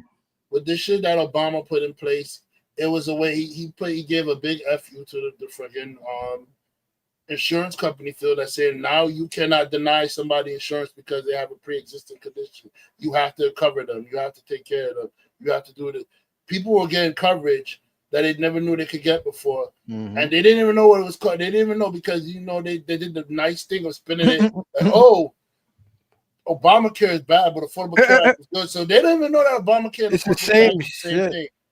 And that's how he's spinning to the people. And they don't know that they were actively voting against their own best interest, their own self-interest for the coverage, bro. And it's sad, bro. And a lot of people use that. They use that service, and like Obamacare was able to give people, like you said, like the opportunity to fucking see a doctor and or get insurance without, because back in the days, like if you had diabetes and you try to get insurance, they're like, nah, we ain't covering that. We ain't covering that. And if they do cover you, they're gonna charge you double because they know they're gonna have to put out money immediately for your ass. Because that shit is very expensive, bro. Yeah.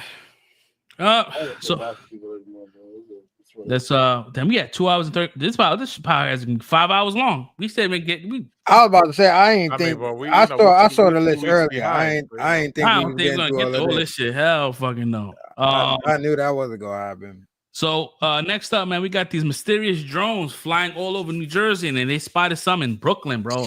So the government, no one is taking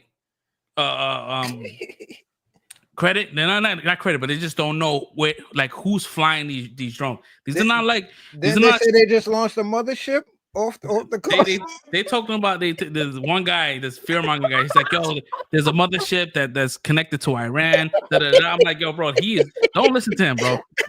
And if you do, you know, just like don't lose your shit. But what's scary is like these are not drones. These are not the small drones that you can get in for fucking Best Buy. These drones are 6 feet long.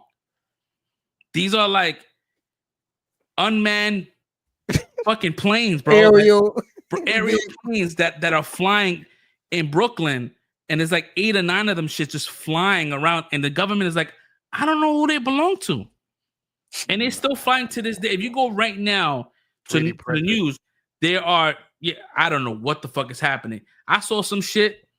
I saw one of the planes, and it was like some like this sounds crazy, bro. It was like a beam of light going down, like it was like shooting fucking like a mist. I'm like, this is a World of the World show, bro. Like this is we're done. Neil deGrasse Tyson, he called it. This shit, bro. Someone's sitting in their garage with a 3D printer. Like, yo, they still don't know it's me. Yo, so they trying to figure this shit out. They sent out Apache helicopters out here to monitor. They found one. There's a sighting in the Bronx. I'm like, oh, now they're here. They want to fuck with the Bronx. Chill, bro. Like, keep that shit somewhere else. So no one knows. And take that shit out of Brooklyn too. They had some Congress shit happening, and the guys like, yo, like I don't understand, like the fact that no one is taking credit or saying what like who these things belong to is a national fucking threat, because you can, because if you're watching all the news that's happening out in Ukraine and Russia, yo, drones are what they're using to fucking kill each other. Like false flag event, bro. I don't know what the fuck they doing, bro. I just know that these motherfucking drones, bro, like a 6-foot drone in the fucking sky is crazy dirty work, bro. So I don't know what's going on with that, man. But we'll definitely keep y'all updated if we find anything out. Not to ain't no way, bro. Y'all talking about y'all don't know what's going on. We the most sophisticated. This is supposed to be the most sophisticated military and intelligence force in the world. Y'all gonna tell me y'all know what's going on? They said that this said that this is not a military exercise, which, like you said, it could be true because they be talking about these UFOs out in fucking the West Coast, and I think that shit is kind of like they just came over to this side now, and they fucking with us here. No. So are we? So what are we saying? That we got aliens out here? Is that what we're saying? There's no aliens, bro. Like they so if it's not aliens, then we know what's going on. I'm sorry. I'm nah. Yeah, they just they're huge, bro. They look like those raptors, the UAV raptors they be using the military shits. Mm-hmm. But they don't have any kind of weapons on them. But we don't know because drones could have a lot of shit in their fucking payload. I seen some shit. The Chinese dudes got them shit set up in like birds. They was in the water, set them shit off like in birds flying around. I'm like, yo, you know what? I've been hearing about that pigeon shit man long ago. I'm done with all this shit.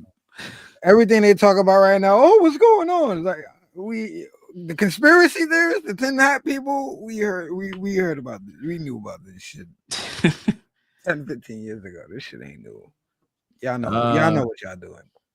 Next up, man, we have Daniel Petty was found now guilty for the incident that happened in the train. Was it in 2000? That guy, yo. That's the dude that choked homie out on the Wait, train? you said fuck the guy who did the chokehold or the the guy who did the chokehold. That's the murderer, bro. I'm not calling that nigga's not a hero. That nigga's a murderer, bro. Because listen, I'm gonna tell you straight up, yo. It's crazy because I was watching a clip of last time we was talking about this shit when it first happened, and you was not on that time. You thought he did right. No, I did not. Yeah, you did. I have. Oh, wow. No, I mean, Now let him talk. No, this is a good clip. You can match the clips up now. Okay. Because if I thought he did right, then I must have been high or something. I was being sarcastic because I don't know what. I was high, bro. I must have been high or some shit. I thought that nigga. Because bro, okay, maybe I didn't know the context of what he did when I first heard it, and I thought he did right until I thought what actually happened. And no, that nigga's a murderer, bro. Like straight up and down. He choked the dude out for like 6 minutes. The same as putting the knee on George Floyd's neck for that 6 minutes. The same thing he did to him, bro. Only thing was a choker. And they're gonna call the dude a hero. He was a hero for what? The guy was yelling on the train. He ain't do nothing. He didn't attack nobody. He was just yelling on the train. People crash out on the train every day, bro. Yeah. I still remember the clip of Bloody. Remember Bloody Loco? Come on, man. Nobody remembers Bloody Loco on the train, bro? When he crashed out, that dude just looked there and kept minding his business, reading his book. That's how you treat the niggas that crash out on the train, bro. See, you go choking them to death, bro. Is that dude a New Yorker? I'm not trying to give nobody no excuse, but was that dude a New Yorker? No, because that ass most of us New Yorkers know somebody crashing out on the train. You just mind your business and leave. Yeah. Unless somebody do something crazy. All you scared ass mofos who's thinking about coming to New York or whatever. Let them talk shit. People crash out on the MTA all the time. Look, this rent is high, food is high, jobs are stressful. Niggas gonna crash out on the train, bro. They're gonna go on the train. All it's gonna take is the train to be delayed, the train to be crowded. That's it. It's gonna take something small and they're gonna crash out. You just ignore them, bro. Be like a regular New Yorker, don't go choking people out. Because if you bring up problems with them, that's when the shit leads to the situation that happened right there. Mm-hmm. Just let them crash out and go on about your business, bro. You're gonna be on going on the way home soon anyway, bro. Let them crash out. New York is stressful. I mean, I think now when shit happens, people are not gonna intervene at all and just let it rock.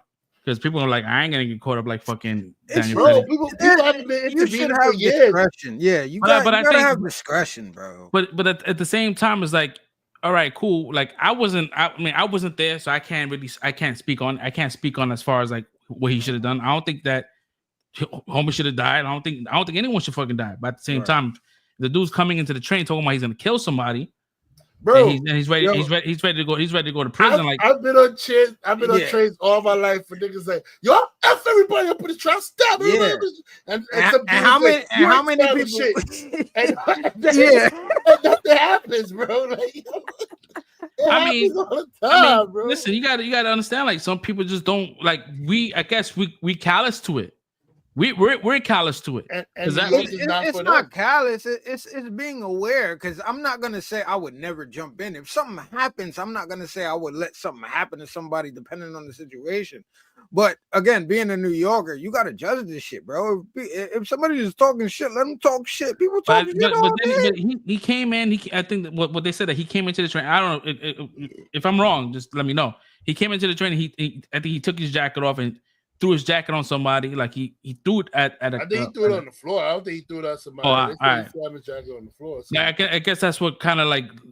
From what I read, is like that was the interaction as far as like. Bro, he probably tell him ain't no money doing his dance moves. It's I don't know, man. He's homeless, so you know. I don't think he was. No, he wasn't dancing. He came in. I think he came in. And he said that he was looking for food, and no one gave him food, and he crashed out.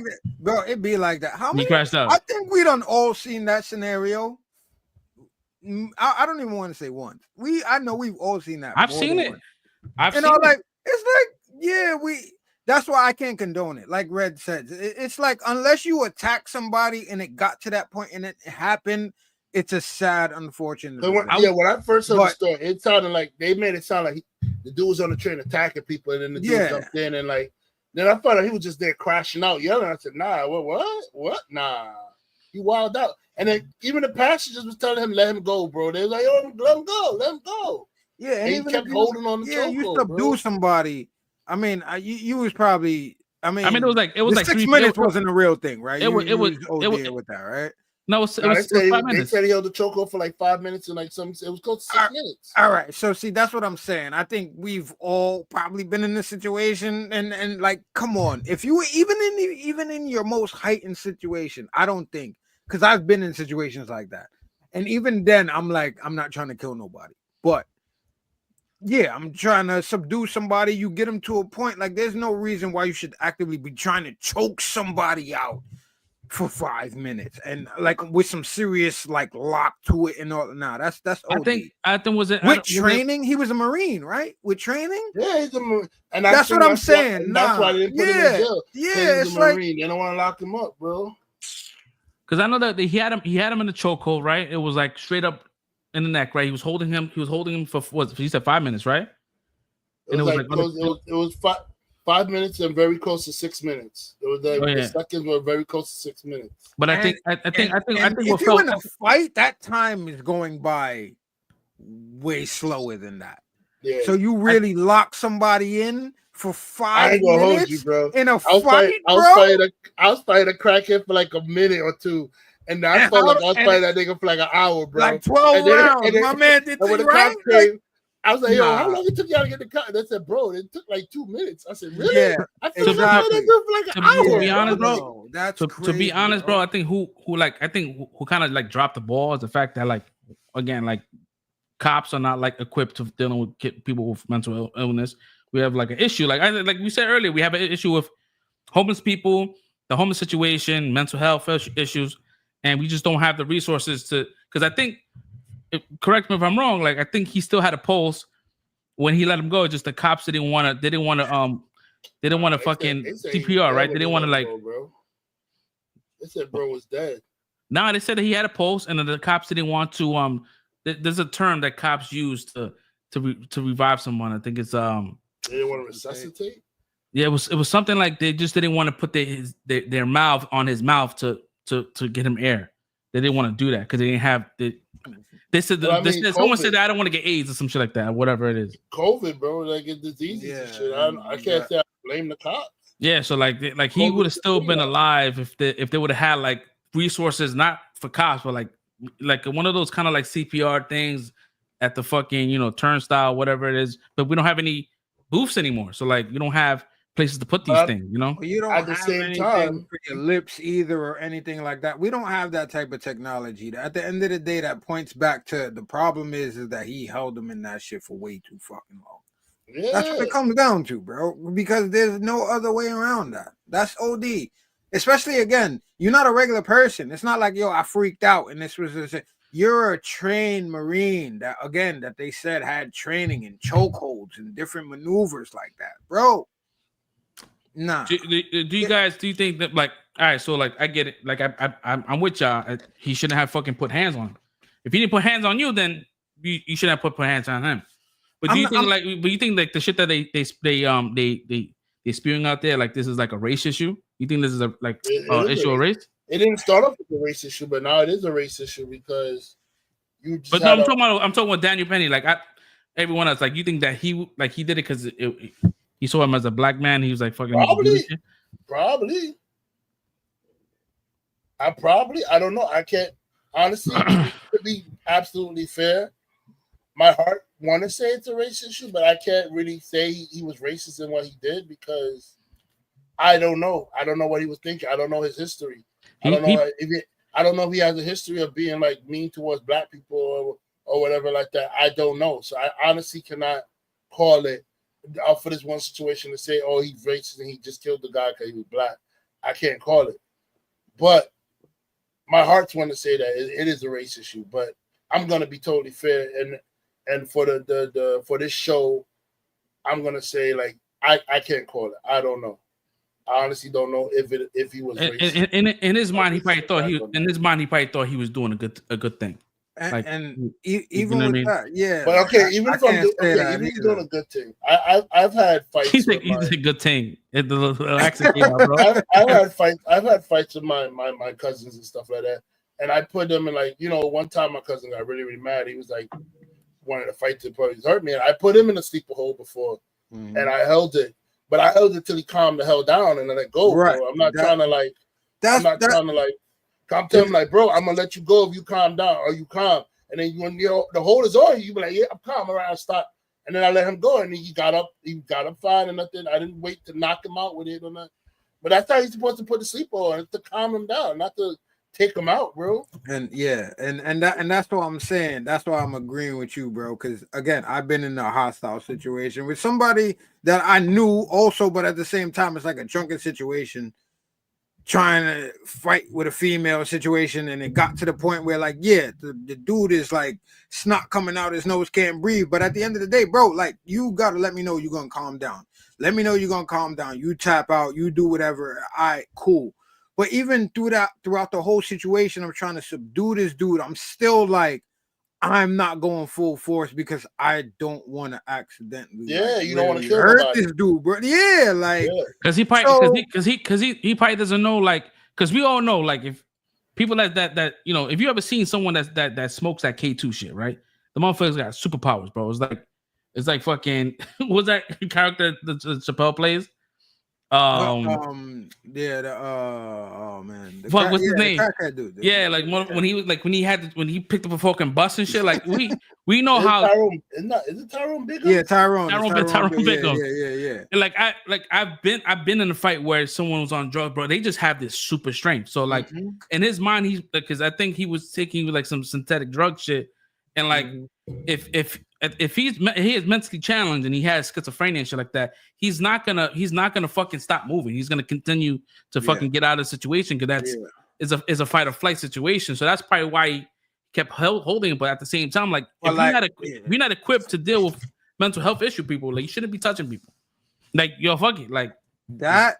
But also, that's walk away from talking. That's us talking. This is a trained operative we talking about right now too, right? So it's like that's why it's hard to say. I don't know, bro. It's like if it was a regular person, I'd be like, yeah, like maybe it got away, whatever. But if you really talking about real time, that shit was 5 minutes. Again, people that have been in fights, that's a long fucking time, bro. 5 minutes, bro. Especially if someone's having like a manic issue, a manic episode, bro.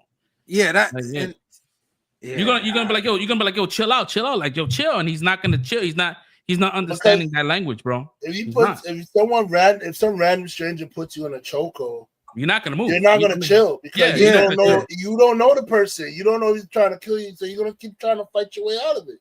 Yeah, because you don't. At the same time, you don't know if he has something on him, so you don't know if he's reaching for some shit. So like, both sides are like, yo, like I don't know what you got. You don't know why I don't want to die. Like it's just a lot of shit.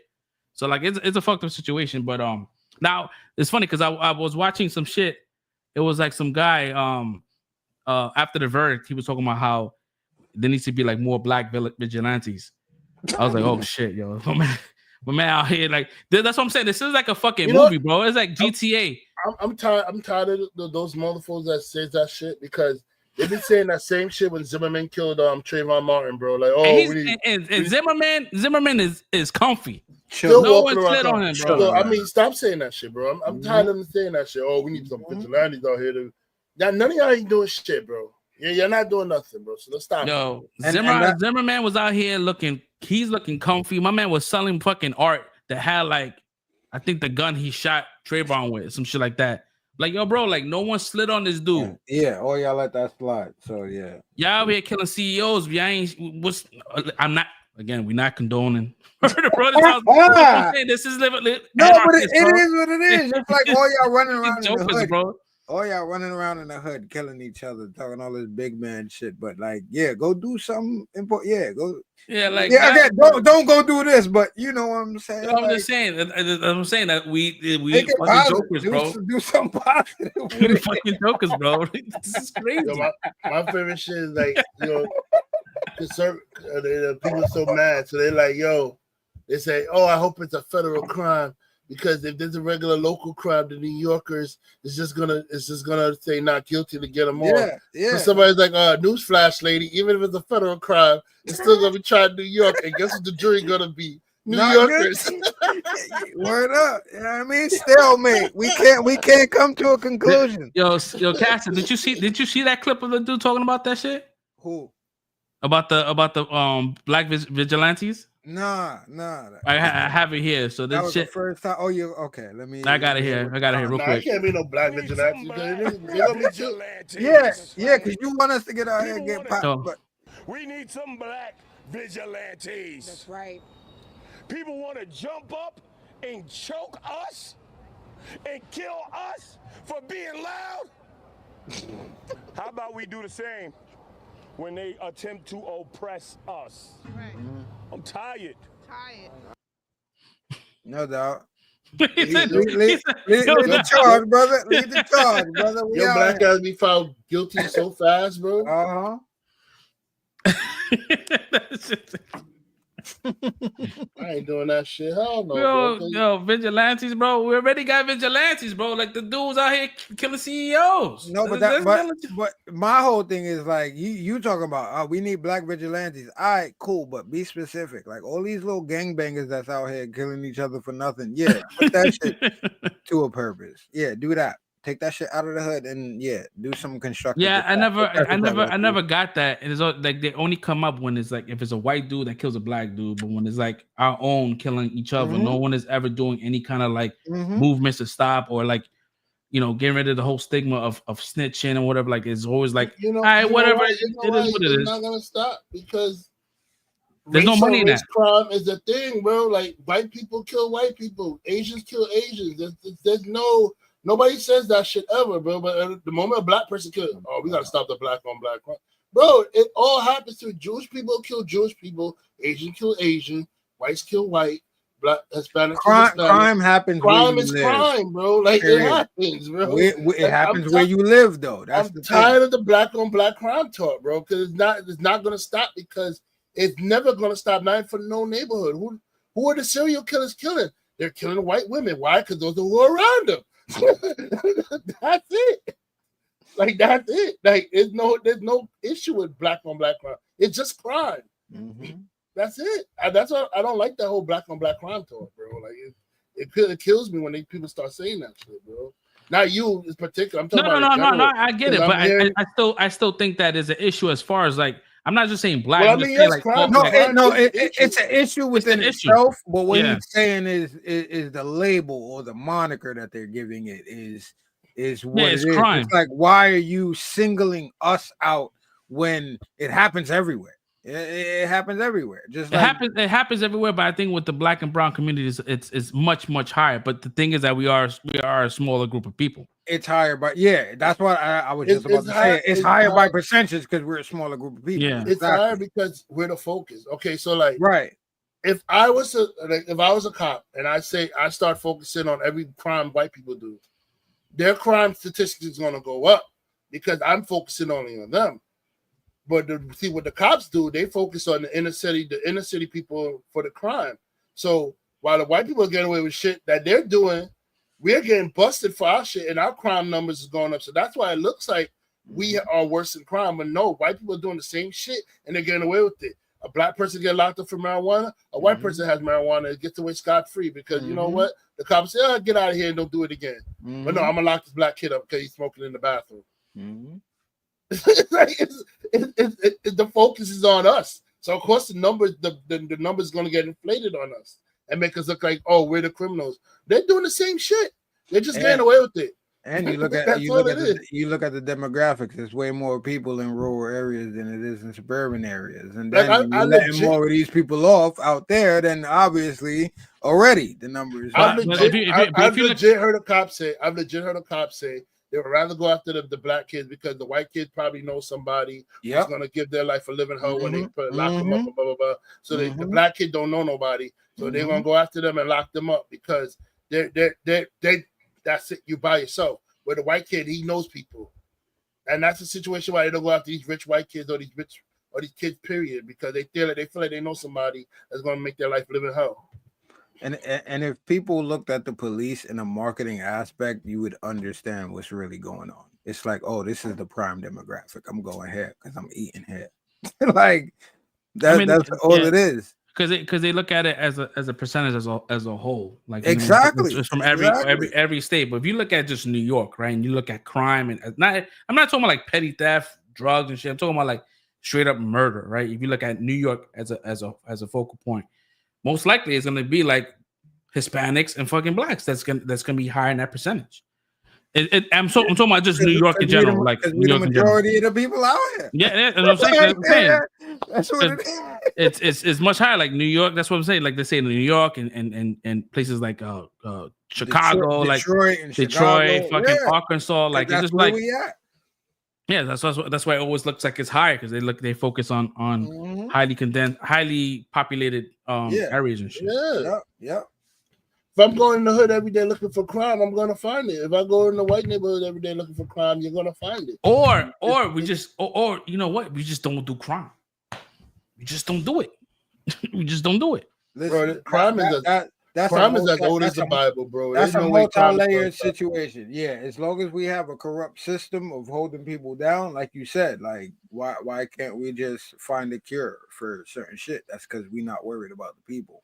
Until we worry about that moral compass, it's always gonna be crime and it's always gonna be these situations because people gotta eat and people gonna keep screwing people over.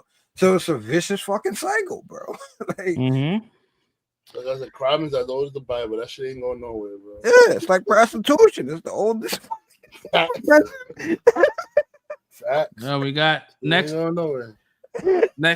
up, man. We got. I don't know if you guys remember the situation. A couple of years ago, we had that young boy that got on that roller coaster and not roller coaster, but that kind of that ride, and it dropped down and he fell off the ride. You know what I'm talking about? The chubby big kid, dude, the chubby kid. Yeah. Yeah. Oh. He had no business on that goddamn ride. Yeah, but the jury awarded his family $310 million. No, I mean, the ride people are in the wrong. So So he said so they actually won that. And you can never have an actual dollar amount to replace your child. Yeah, they're not gonna replace your child. I'm just happy that they got something. And it's a decent amount. And that's a big amount because normally you see like wrongful death situation, but like $2 million, $5 million. Yeah, exactly. That's not. But even like you said, it's 310 million. 310 million? Yeah, that's what I'm saying. Yeah, that's what I'm saying. Shout out to them. They got He said your friend said, God, because that number has never been a thing. I think that's the highest amount that. Yeah, I think. I ain't never heard that. That ride is which park was that? Was that Six Flags? Nah, it was Icon Park. It was like that shit's closed the fuck down now. Yeah, I don't foresee them recouping 310. I don't feel like those places make that much money. It wasn't a franchise. It was like a regular like mom and pop. I wonder if they even have enough to pay it. Or they're gonna be like, Well, it's gonna be the insurance company that's paying that out, and then the insurance is gonna probably drop them. Oh yeah, definitely. It's gonna And ain't drop them. nobody else gonna pick Like, them nah, up. we don't want to cover you no more. Because I'm pretty sure the insurance adjusters coming up to them like, how the fuck somebody fall off your ride, bro? That's the one thing that's not supposed to happen, bro. Like they're like, how the fuck somebody fall off your ride? That's bro? the number one thing you should be worried about with a fucking Yeah. theme park, man. Yeah, it's you know, you never want to lose your kid like that, bro. Like that's the worst. And it was on camera and all that kind of shit. Yeah. People kind of relive that shit, and it's just Bro, terrible. I ain't But gonna like, hold you. I'm not cracking a joke when I say this, but bro, I still remember the sound of the impact. When me too. Yeah, It's I'm not even trying to crack a joke on it either, bro. Like I remember the sound. Like I'm hearing it as I'm talking about it, I'm hearing the sound in my head. It's just like straight up flesh hitting ground, bro. It's my god, bro. Yeah. It's not that's something that's gonna live in the internet forever, bro. So, but listen, shout out to their lawyer, man. Their lawyer got them fucking paid, and you know that's some to be honest, that's some generational wealth right there. To be honest, I mean it's not gonna bring their kid back, but squander it. I hope they don't squander it, yo. Like yeah, same. That's a whole lot of money. Don't go, but please don't go buy a stupid ass fucking mansion. You don't need a mansion. Right. Just buy a nice house in a gated community. Like don't do that. Just pay your taxes, pay your fucking HOA fees, put pay that money in pay up all your debts, and then and then live your new life, bro. Please don't waste your money. Invest. Let it work for you. Yeah, you actually have enough money to make your money work for you now, where you don't have to work. Yeah, and then probably like start like a I don't know, some kind of like fund or whatever, like to deal with like child loss or whatever. Like do something. And the rest of your family members are gonna come calling you that you haven't talked to in years. Don't pick up the phone, bro. Those family members are gonna be calling you. They're gonna be like, oh man, I'm sorry I didn't make it to the funeral. I was so sad, but you know, I'm here now. Can I get a mail? Can I get a mail? You gonna have that one female friend that female friends that, hey, I'm in the bind, Nate. Like, nah, don't pick up the phone.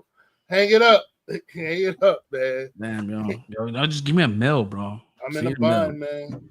Oh, how much you need? I need like 500,000, please, to pay up the debt. Like what? Nah, how you got $500,000 in debt? Oh man. All right, so we on to some entertainment news. We off the current events. We got Meet the Parents 4 is in the works. Oh God, let it die. That's you know what? I said the same thing. I said the same thing, bro. Because that last one was not that great. But yo, why,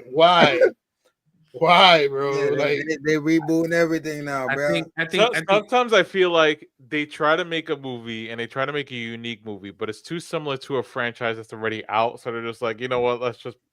You know what I know? I know the corny ass plot they're gonna do, and instead of it being like Robert De Niro's character or whatever, it's gonna be where Ben Stiller's kid is meeting the girlfriend's parents, and they all meeting the parents again. But I know that's a corny plot they're gonna go away. You talking about his kids, right? His kid's gonna be old enough. He's gonna be old enough where they're meeting. Yeah, they're meeting each other parents and stuff, and that's gonna be the new Meet the Parents and stuff like that. I mean, listen. I give this dude some grace, bro. Like I think that he's a good actor. I think his comedy is funny. I love Ben Stiller. Don't get me wrong. I just hope that, like you said, is not. I hope it's not corny. I just hope, like, if it's gonna be corny, but it's gonna. If I hope it's that's the only route I can see them going, where it's like the kids, they're gonna meet the kid's girlfriend's parents or something like that, or whatever, and it's gonna be a whole situation, or his girl, or. What they had a boy? Did they have a boy or a girl? I can't remember. They had a boy. I think I remember having a boy because the boy was like trying to get milked or something. Like he was trying to milk the baby. Like that's some weird shit. Like it was the boy and I can just see it being that way. They're meeting each other parents or something, and then you got Robert De Niro still popping up to be like the background cracking jokes. I'm like, oh, remember when this happened to me? Now it's your turn. You know what I'm saying? Like how like that. Now, like how old we are now that like his kid is gonna be like an adult, like. We seen all this shit, bro. Like, damn, no. I remember that shit vividly. Bro, I'm old enough where my kid is an adult now, bro. Like, my kid is a fucking adult, bro. This shit crazy, bro. Yeah, I was in the meet the parents situation. I met his girlfriend the other day, bro. I was like, yo, bro. I was like, yeah, man. I'm old. We that old now, bro. It's happening. Man, I just want to be a fly on the wall when Fresh meets Ivy's boyfriend or girlfriend, whoever she decides to be. I just want to be a fly on the wall with that shit. Man, I thought you better invite me over, bro. It's gonna be Bad Boys. Bad Boys. I want to be like Will Smith, chitty bang. Bro, I'm not even like. I think you should do Den of Thieves personally and call us all over there so you could come in the garage real quick. Yeah, invite him in, bro. I'll stay at the table. Yeah, all in the garage, yo, bro. I need like 14 Samoans. Yeah, I was about to say you need a couple of Samoans. We good. Yeah, nah, I'm not looking forward to that, bro. You know, I got some time, but yeah, that shit's gonna go quick. Man. When it happens, bro, I'm gonna be sick. I know I'm gonna be sick, bro. Because I was a dirtbag growing up. I was a fucking dirtbag, bro. I know. You waiting for karma to kick back? Yeah. If you just see some people to intimidate, we're just a phone call away. All right. I don't know, man. Let's see. Yo, Red, your boy's back in the news. But man, George R.R. Martin. So he just write the fucking book. He's doubling down on the criticisms of House of the Dragons, and he's also saying that he's not going to finish Winds of Winter. What do you mean? That's what I said. He's not going to finish. That's what I said. Wait, what do you mean? He's not going to finish Winds of Winter. He said he's not most likely going to finish it. You know what I think?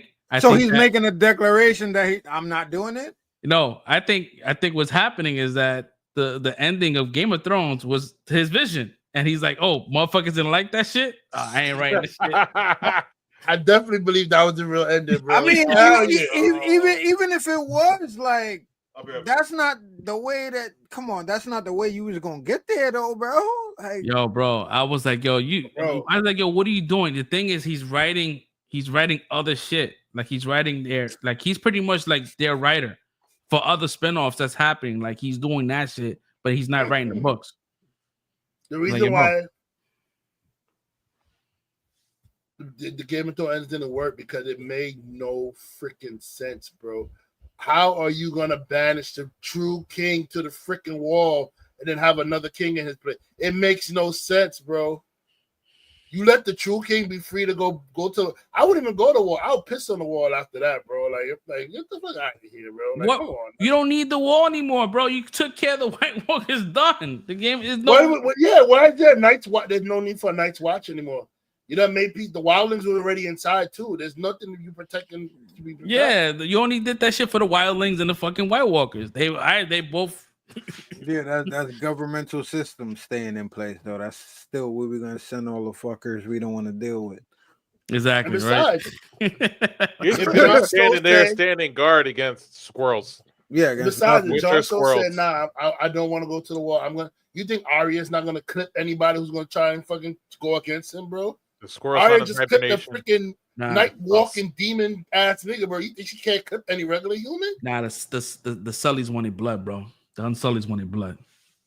They wanted to slide for her queen. Bro, Grey Worm would have been dead by the next scene, bro. If I really wanted it, Grey Worm would have been dead in the next scene, bro. So you saying right now? So you saying 1v1, Jon Snow versus fucking Grey Worm? Jon Snow got it. Jon Snow is an excellent swordsman. That's one thing that everybody said about him. He's an excellent swordsman. He can fight with a sword. I agree. I think. I don't know, man. Grey Worm is a gangster though, bro. They both good fighters. It'd be close. But Grey Worm got that Batman issue where it's like, yeah, you on that honorable shit, my nigga. My girl just died in front of me, bro. I'm gonna do. That's why I say it would have to be Arya's assassination tip, bro. Because I'm gonna do whatever I gotta do. My life don't matter no more. I'm on everything. You killed his girlfriend and you killed his queen. Yeah, bro. What? She It'll be Ari on some assassination tip, hands down, bro. It's gonna have to be Ari that could. John gonna be sitting there trying to talk him down while Grey Worm out there for blood, bro. I think Grey Worm out of straight fucking revenge, bro. He might have that leg up. Yeah. Mm-hmm. Cause John's gonna want to hold his punches. He's like, he's too noble. Yep. He's too stupid like his father. That's that stupid. Not me. I would have no honor. But Masadi, you still there? As soon as you turn around, quit. All right, fight over. Over. I won, bitch. Oh shit, Masadi, you still alive? He turns around. Oh, my bad, Johnny. Oh, my bad. That wasn't her. You still killed Danny though, so whatever. Yeah, I mean. Yeah, so I don't know, man. So we'll see what's going on with this George R. R. Martin, man. I don't know, man. He just shut the fuck up, bro. To be honest, bro. Respectfully. Bro, just say you lazy. You don't want to finish the book, bro. My nigga, this is okay, bro. Respectfully, or just say, yo, bro. You know what? You guys didn't like the season, but I kind of wrote that. I got my payout. I'm good. That was my idea. Dead ass can outsource the work, bro. Just tell somebody who you want, and then they'll have them write the ending for you, bro. Like outsource the work. We don't want to do. What's gonna end up happening? What's gonna end up happening is a lot of people that end up passing before like the book is done. They'll have somebody come in finish that book. They normally do that shit. It may not be the best one because this guy has all the fucking lore. This guy created a fucking language, bro. You could go to Duolingo and learn fucking High Valerian, bro. Yep. On Duolingo. Crazy. I'm about to do that shit, bro. Do a whole podcast straight in fucking Valerian, bro. We should do a whole episode in Valerian, bro. That should be crazy. Now you gotta put that on Patreon, though. Don't hide this, my shit. He's gonna be on here sound like Aegon thinking they sound. Nah, my Valerian is gonna be like fucking Bloomberg Spanish, bro. That's what I say. It's gonna be like Aegon. Not Johnson. The Aegon that right now from that first. It's gonna be like his badass Valerian. La Kitty, Hermitor, La Kitty. Word. Weird news that popped up, man. Jeremy Allen White has reportedly been cast in the Mandalorian and Grogu movie. Stinky! As the son of Jabba the Hutt. What? Yo, that's a deep cut character, bro. Like I think he was like in maybe 2 episodes in the Clone Wars, bro, some shit like that. It was an arc. It was like one of the early arcs. Yeah, bro. So yeah, he's gonna be voicing the Jabba the Hutt's son. If I don't hear fucking cousin, does that mean we get this guy again? Maybe what's his name? The bounty hunter. Boba? No, not Boba. No, the guy, the blue guy with the red eyes. Nah, because he's dead. Cad Bane dead. Oh, so this is gonna be Jabba the Hutt's son, older. Yeah, because Jabba the Hutt's son died in the originals.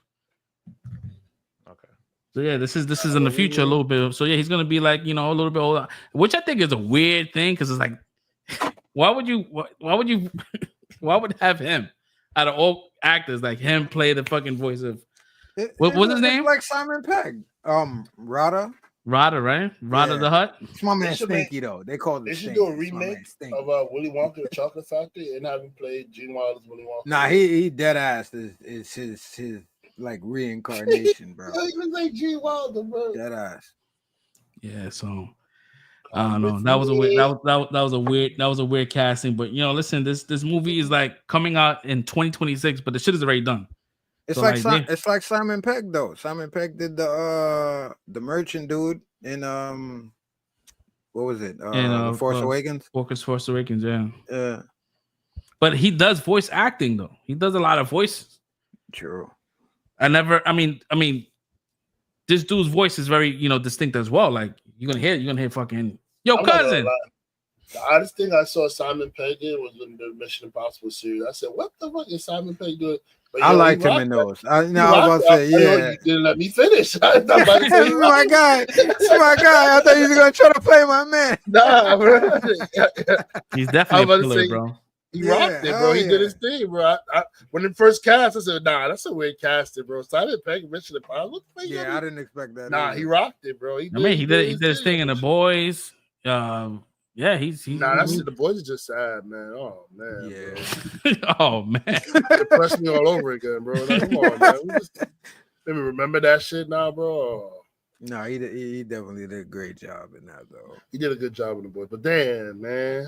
damn. That shit made me feel old too. This dude is. I remember my man from what was it? And the World's End. Nah, my shit was Shaun of the Dead. Shaun of the Dead. Nah, I'm saying like all of those. Like I loved all of the movies, man. What was the one that you said? It was The World's End? Yeah, that's where they went on the bar. Yeah, the bar crawl. The bar crawl. Yeah. That was a good one too, man. Mm-hmm. I didn't like the other one. Hot Fuzz. I didn't like Hot Fuzz. You didn't like Hot Fuzz? I didn't like Hot Fuzz, bro. I liked all of them. That wasn't the best one. It wasn't the best one by far. But I liked it though. I didn't like Hot Fuzz. When the granny pull out the guns and shit like that. Yeah. Like, coppers. Maybe I gotta watch it again. Maybe we might like. It starts off slow, but when that action picks up, boy, it's Edgar Wright, right? He does all them shit, right? Yeah. Mm-hmm. I mean, maybe I need to give it another go. It's been a minute. The Rap is reporting that Chris. Well, we already know this hit the internet like crazy, man. So my man Chris Evans is back for Avengers Doomsday. He played Captain Hydra. He's playing. They're saying he's playing Nomad. Yeah, he's playing Nomad. They're saying Nomad. He was like, well, he already played with Nomad, but like he didn't really play Nomad. They just played off the suit and all that shit. I'm with Red though. If he's with Captain Hydra, just cover it up. With Doom, he's gonna have Captain Hydra. They're gonna do Evil Avengers. I could see that him having all the OG Avengers be the fucking villains. Yeah. Evil event. They're gonna have evil, and they're gonna have Maestro Hulk, bro. Maestro. Yeah. I was reading some shit online that they wanted to bring Norton back as Maestro. Shit, if that's crazy. That's dope. That and King Thanos. And King Thanos. Yeah, King Thanos is gonna be in it too. So that's gonna be that's gonna be wild. Like who do you have against that shit? Like we don't got no Avengers right now, bro. You got fucking Sam Wilson. I don't even know how Sam Wilson being Red Hulk. It's a wrap. Everybody's dying. Everybody's dying in that movie. They're dead, bro. They're dead. Shang-Chi, like what are you gonna do, bro? They better call Deadpool and Wolverine and see if they can come fight with them. That's Secret Wars. That's Secret Wars. That's after everybody gets murdered. that's after everybody gets murdered. Yo, Sam Wilson, he's not winning that fight against Hydra Cat. Doctor Doom is coming. Yo, I can already see like the entrance between him and all his fucking all the enemies.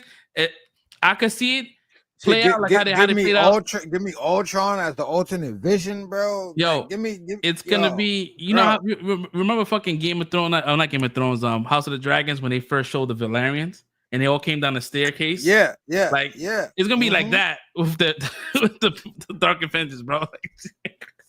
WrestleMania type entrances we get in our head. That's gonna be fucking crazy, man.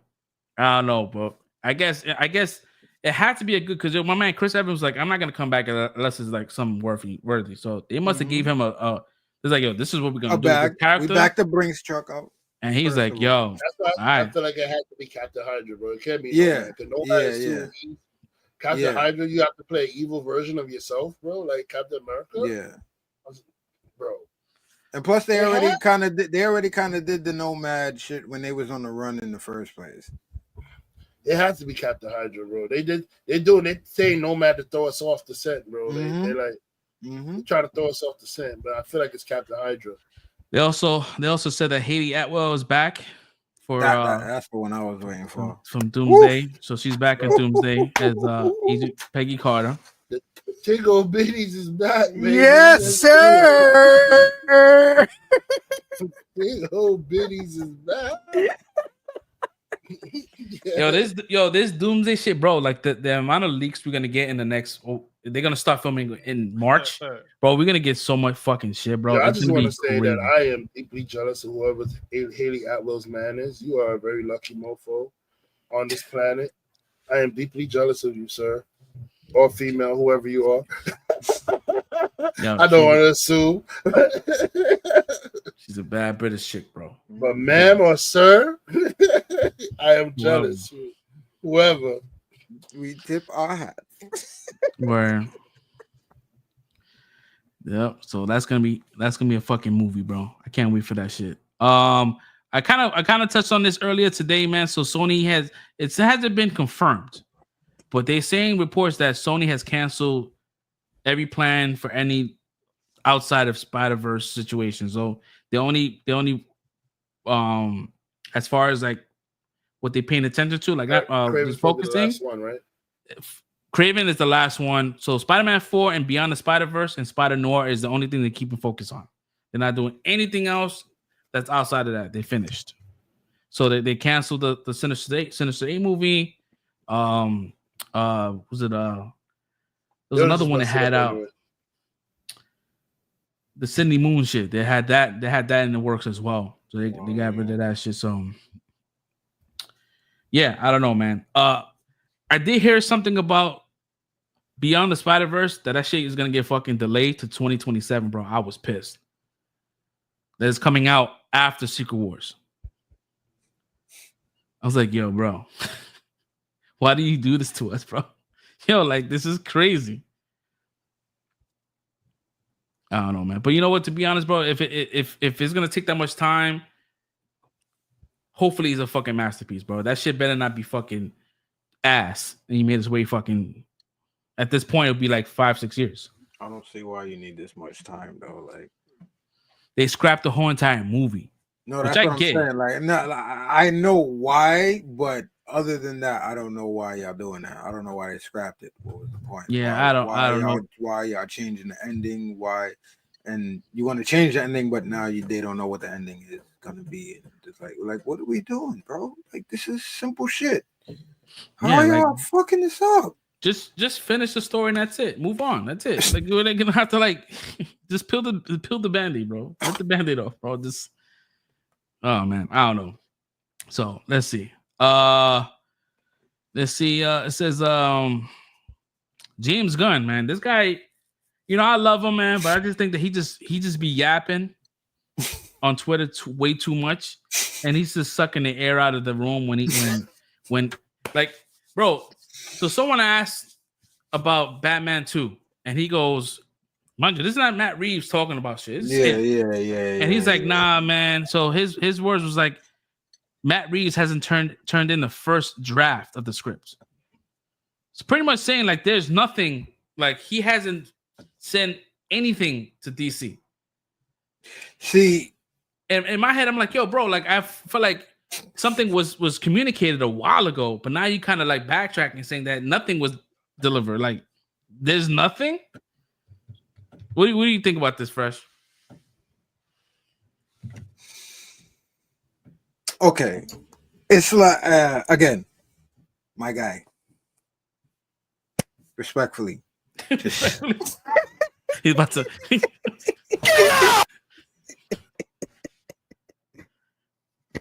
Listen, because when we get into the end of the show, I'm gonna be like, oh, I love everything. Right now on this particular topic, shut the fuck up. This has nothing to do with you, bro. It has nothing to do with you. Like you said, something was communicated, and whether anything was labeled official or not, this is like old school shit where we've been able to like, oh, Penguin, enjoy. Oh, Court of Owls, Easter eggs. Oh, Winter. Oh, Mr. Freeze, maybe. We've been able to go back to that time where it's like we can sit here as fans and enjoy it and theorize, and now you're like, oh, he ain't turned nothing in.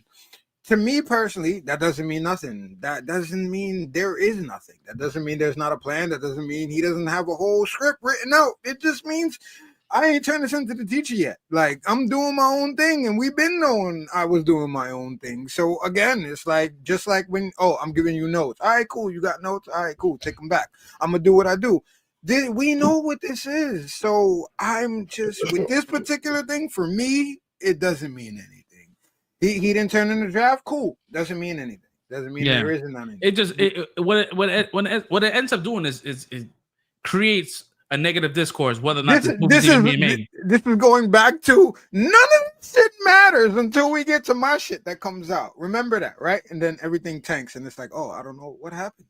Yo, I was talking. Flash is the greatest thing ever, but I had a whole discussion on Twitter with somebody, and I'm like, yo, you guys don't get what I'm trying to say. Like I said, yo, man, you know, the Penguin, the Super/Man documentary, those projects were done, were in development before DC Studios was even a thing. Nothing to do with you. But because they were good in the screen testing, you decided to slap in the fucking Disney, the DC Studios, and be like, yo, look, yo, we're already on the good going, you know, in the right direction. High quality. Like, how do you take credit? But like the moment the Joker doesn't do well, conveniently that sticker is not on nothing. He didn't want to take my notes. I don't know what's going on with that shit. So like now you want to was non-existent in that movie. Bro. That shit was non-existent because you know why? Because you know it was trash. So you didn't want to fuck up your streak. No, we're not tarnishing nothing. No. Yeah, we not. Nah, we good, bro. We Rotten Tomatoes. We over 95%. Like, bro. Because God forbid we tell Lady Gaga no, her movie ain't coming out. Word, bro. Like, and he's talking about how he's contemplating debating to have this Pattinson be in his world. I'm like, bro, even if you try, bro, it would not work. Like this world established that there's nothing like that. That's like your world is different. This is an Elseworld project. Leave it alone. Make your own Batman. We can do that. We can have multiple Batmans and just do your own thing.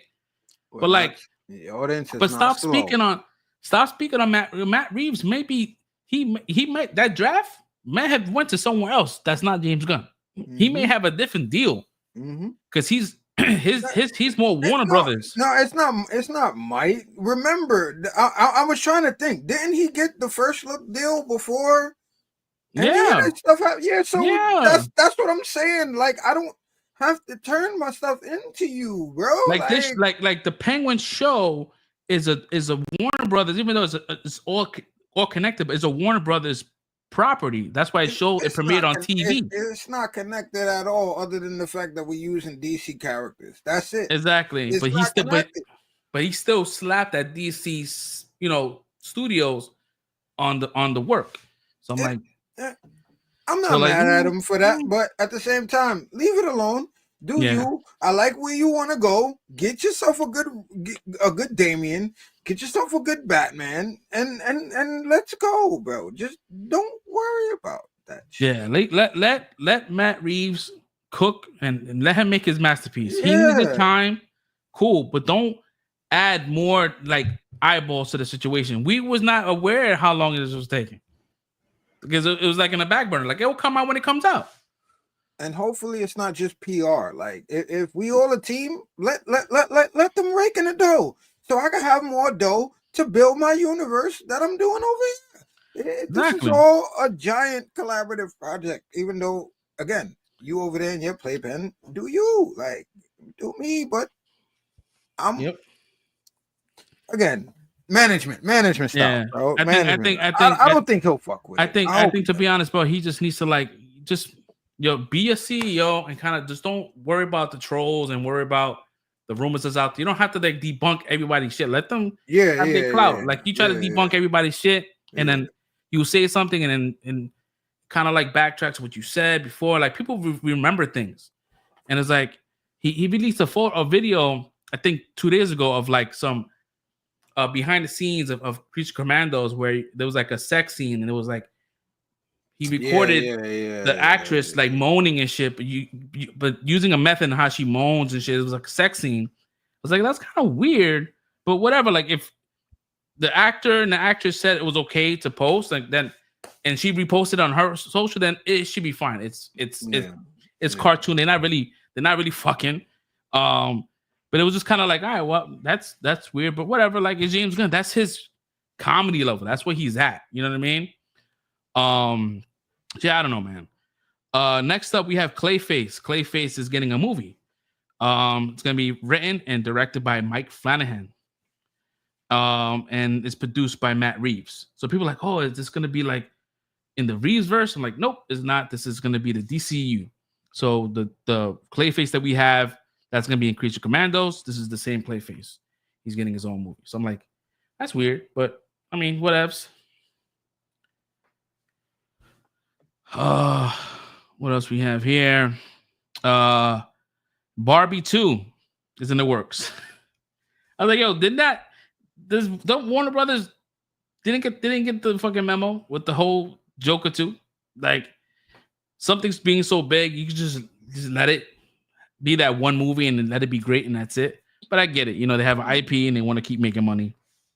And this was supposed to set up their whole universe. So I again, I didn't expect it or be like waiting for it, but you watched it, right? Yeah, I had a good time. So yeah, it lended itself to being like there's a part 2 and expanding this whole toy universe that they doing. So just don't expect it to make $1 billion. Nah, it's probably nah. Like this was like a. But I'm not shocked. I'm just trying to say I'm not shocked. I kind of figured this is where they was going with it. Got you. What else we have here? So there's been some discourse here. So they casted an actor for Sirius Snape in the Harry Potter TV series. Okay. His name is Papa Asadu. I mean, I might be butchering his last name. So people are like, oh, I don't understand why they had to, you know, swap his, you know, race swap Snape. I'm like, I mean, to be honest, bro, me personally, I don't care. As long as he's good, a good actor, I don't give a shit. Like, I know that the source material says like he's a pale skin, greasy hair dude, but that's fine. Like, if J.K. Rowling if she's involved and she was a part of the casting situation and he made it through and he did his thing, and I'm sure there's probably 100 different fucking auditions and he made up on top, then that means he's probably good enough to be in a role. So I said, you're going to have to find an actor, right? This actor has to pretty much sacrifice the next 10 years of his life. That's how long this shit is going to take to finish. Like, this is like job security for some actors. Like, yo, you get a Harry Potter role, you know, you're going to have a job. You're set for life. For the next 10 years, and then you're going to have appearances, Comic-Con. Bro, the Comic-Con space, they love that shit. They make so much fucking bread. You know, you have somebody that's there that want to take a picture with you, and you charge $100, and you have 100 people online. It's more than $100 for a picture, bro. Well, some people don't charge. I mean, I know that Stan Lee charged like $450, and he had 3,000 people online. Do the fucking math, bro.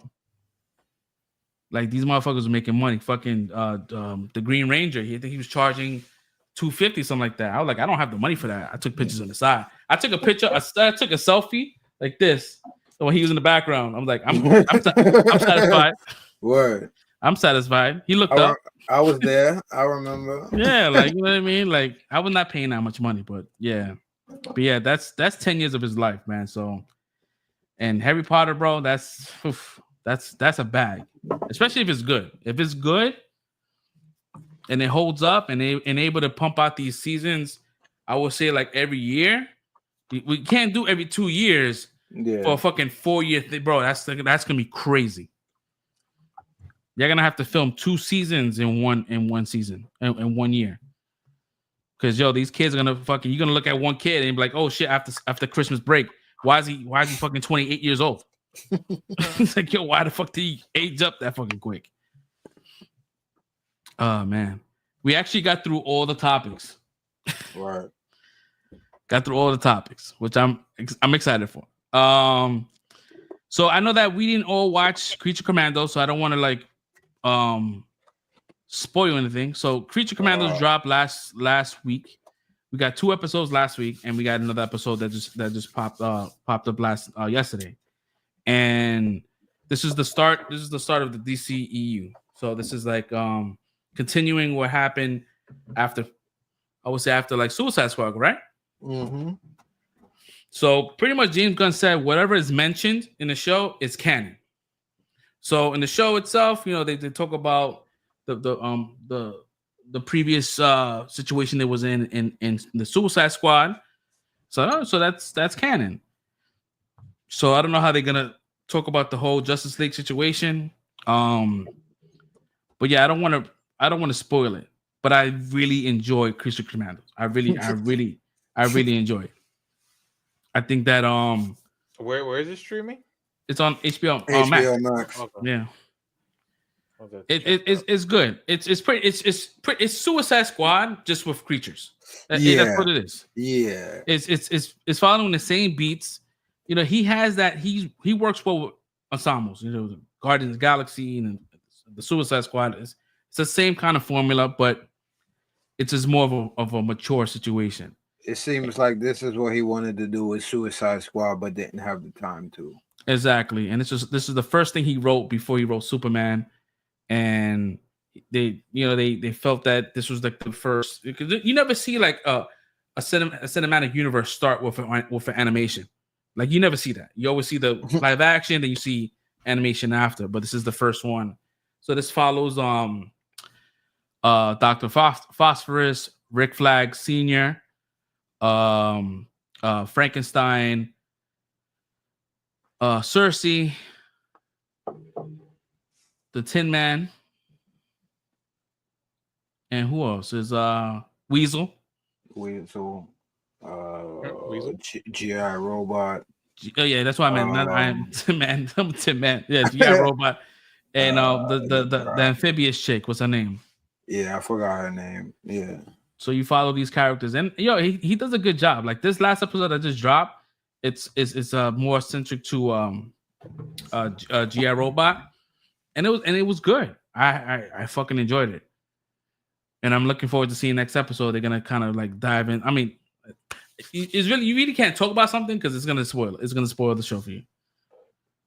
But as far as like episode 1, 2, 3, bro, this is like every episode I had a good time. I would say like a 4.5 from 1 to 3. So I don't know who else watched it. Fresh Prince, did you watch it? Yeah, I watched all 3. Okay. Again, I didn't know we didn't watch it. I thought we all watched it. So again, without being, it's been a minute. I didn't know it was a thing. Well, we have notes, bro. Shit. You have notes. You can. You have notes. I didn't know Creature Commandos was a show. Yeah, man.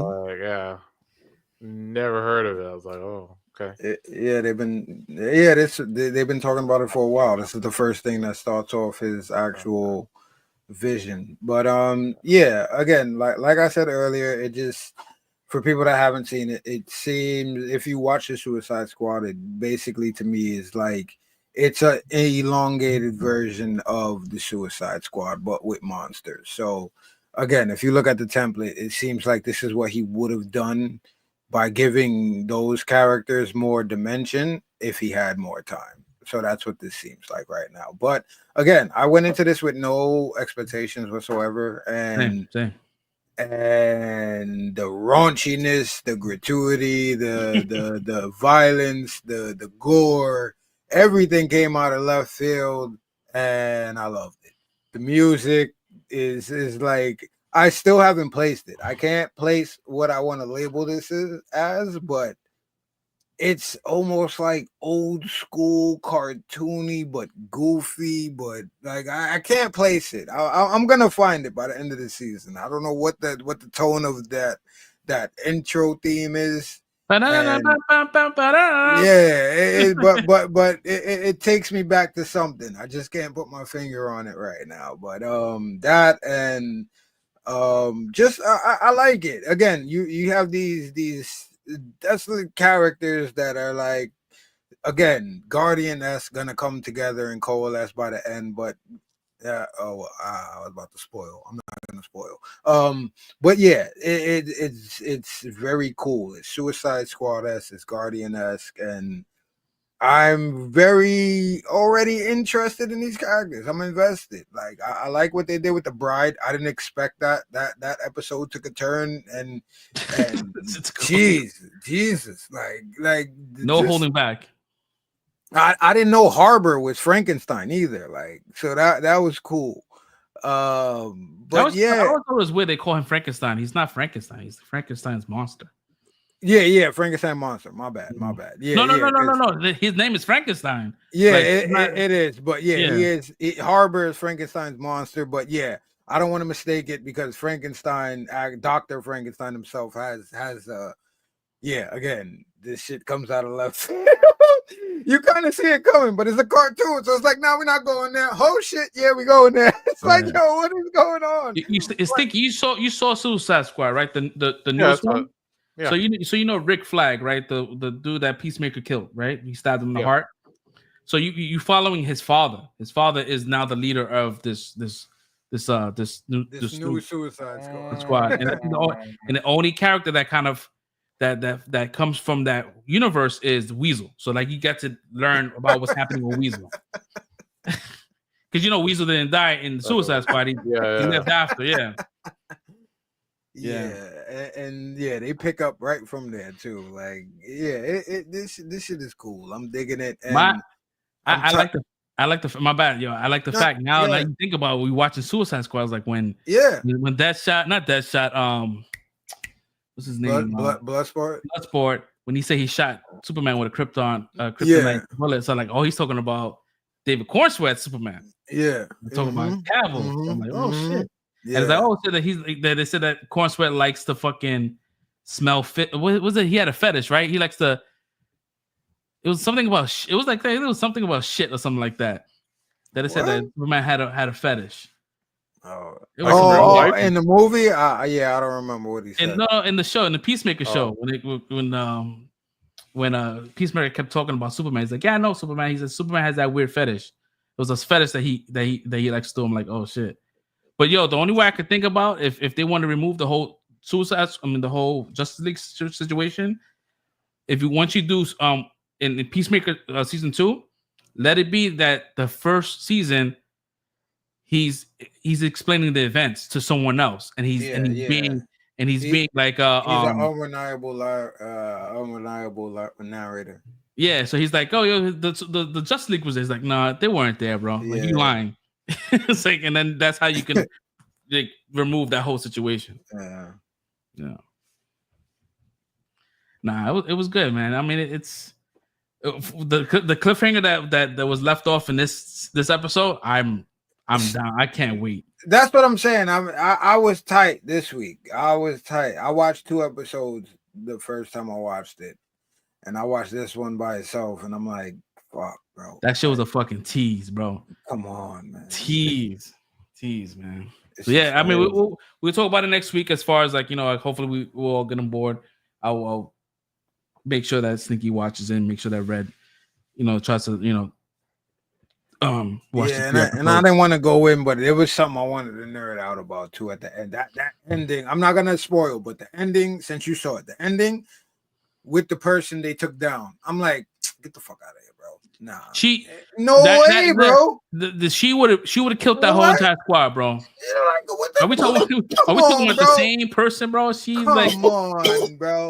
She's up there with Wonder Woman, bro. Like, I know we're not starting off like this. I didn't even want to take it that far to mention names, but it's just like, there's no way, bro. Stop it. Yo, if you think about it, that set photo of Superman sitting on the couch, and you seen that pink light, that could be Shorty. Imagine that could be that situation. Anyways. It makes it more convoluted, but yeah, you're right though. Like, yeah, so I mean, whatever, man. But let's see. Also, we have before we wrap up, we have one more show that I'm not sure if we all watched, but Skeleton Crew dropped, and you didn't watch it. All right, so we won't spoil it. Bro, I really fucking enjoyed the show. Watching this shit, I felt like a kid.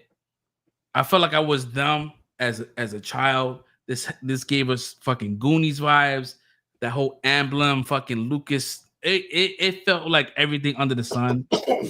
And there was a scene that was in one of the episodes where one of the kids gets in a gunner, and he reacted the way a kid would if they was like imagining being in a fucking gunner seat. I was like, yo, this is like. And I'm looking at people online. It's like, oh, this show is garbage. I'm like, you guys just don't want to have fun. That's why I didn't even go look. I don't want to hear nobody. Like, yo, you don't want to fucking have fun, bro. And I'm loving the theories. People are like, oh, this is. Don't say it. They're like, oh, this is like a prequel to the Michael Jackson situation. I'm like, Yo, that sounds crazy. Because like, Michael Jackson, he's canon to fucking Star Wars. Yeah, nah, I truly enjoyed it. And I think that Neo is like my favorite character. I fucking love Neo, bro. I fucking love Neo. Neo he's definitely a standout. But yeah, even like Jude Law, even the practical effects, the fucking the puppeteering, it just reminds me of just like an old school, like, I don't know. I just it's hard to kind of like pinpoint what it is, but we all know what it is because It's everything. It's everything. Yeah, it's everything nostalgic. They hit it. And it's a nostalgic in a good way. Like they use it in a perfect way. Even like I don't want to spoil nothing because I could definitely geek out. This last episode, I geeked out. I was like, oh my god, I love this shit. Soulbreak, man, how did you watch the Skeleton Crew? Aye. It's a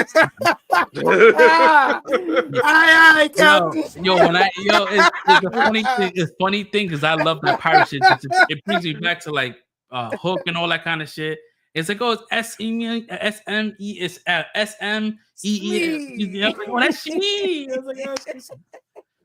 was like, I love this shit, bro. How do you feel about it, man? What's your thoughts on the? I enjoyed it. I had fun. I'm definitely digging SM66. He's a funny dude. Yeah. I would not repeat myself. And he came back. It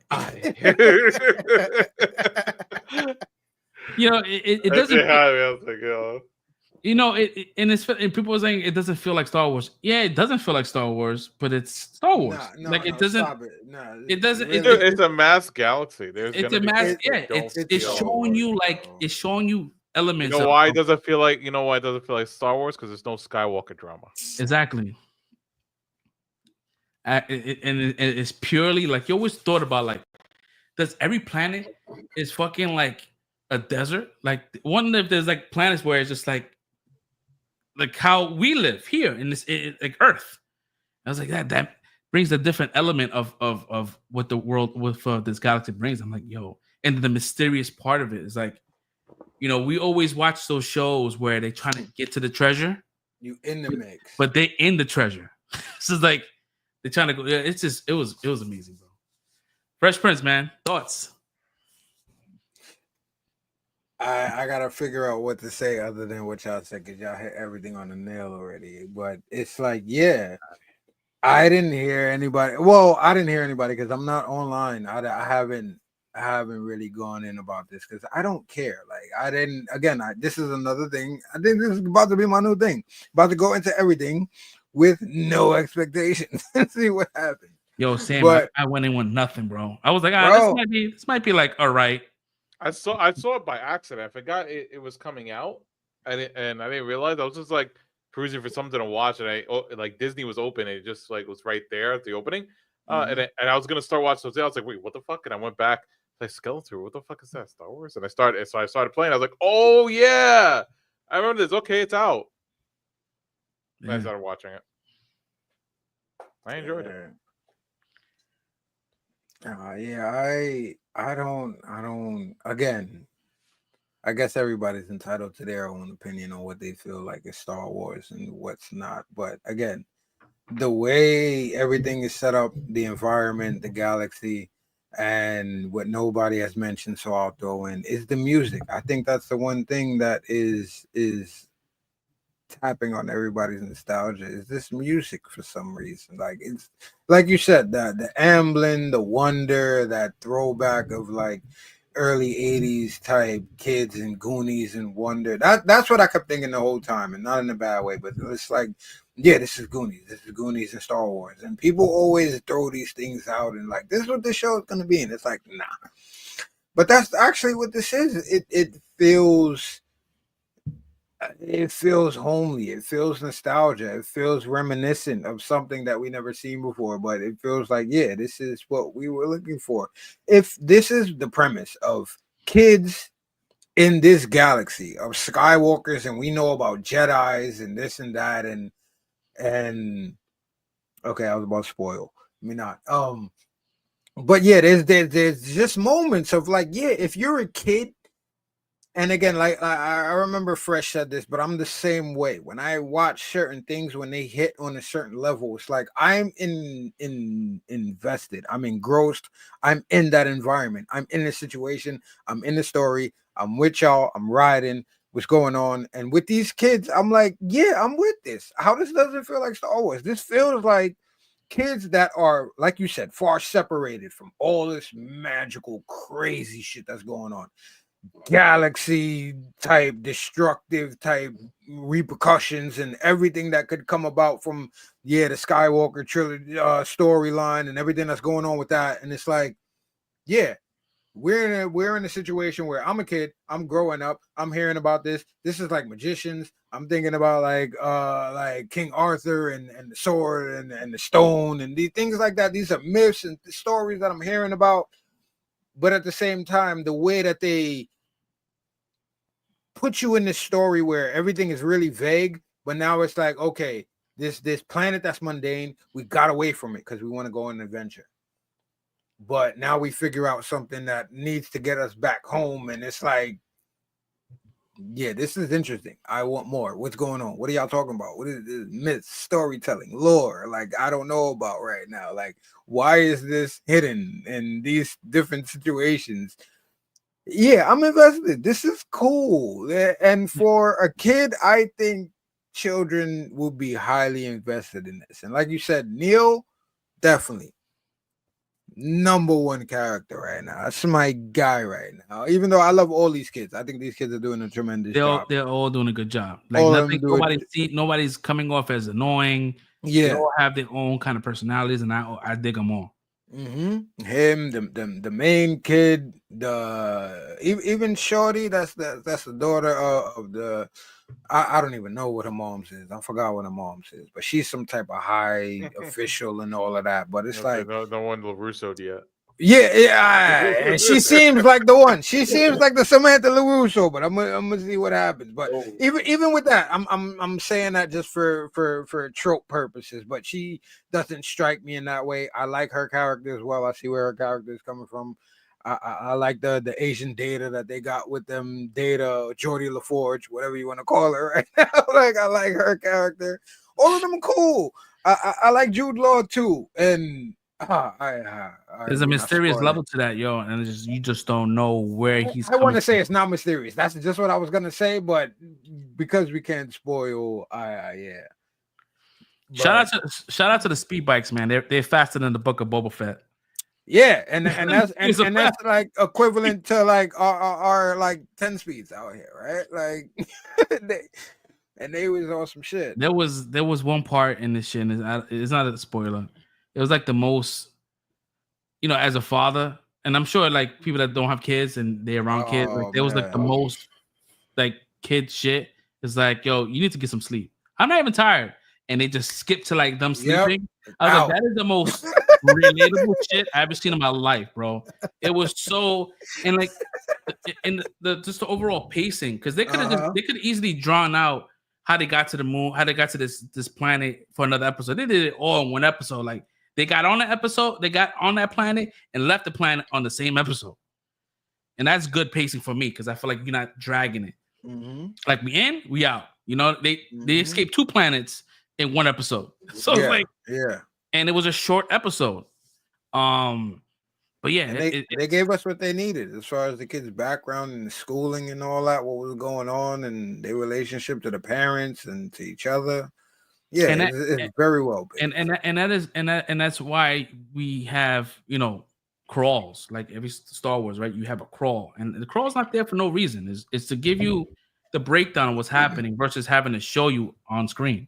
A sense of time and space. Exactly. So I think like a lot of shows, like shows like Acolyte, they didn't have a crawl. That could have definitely like fleshed out a lot of things within the crawl. You didn't have to show.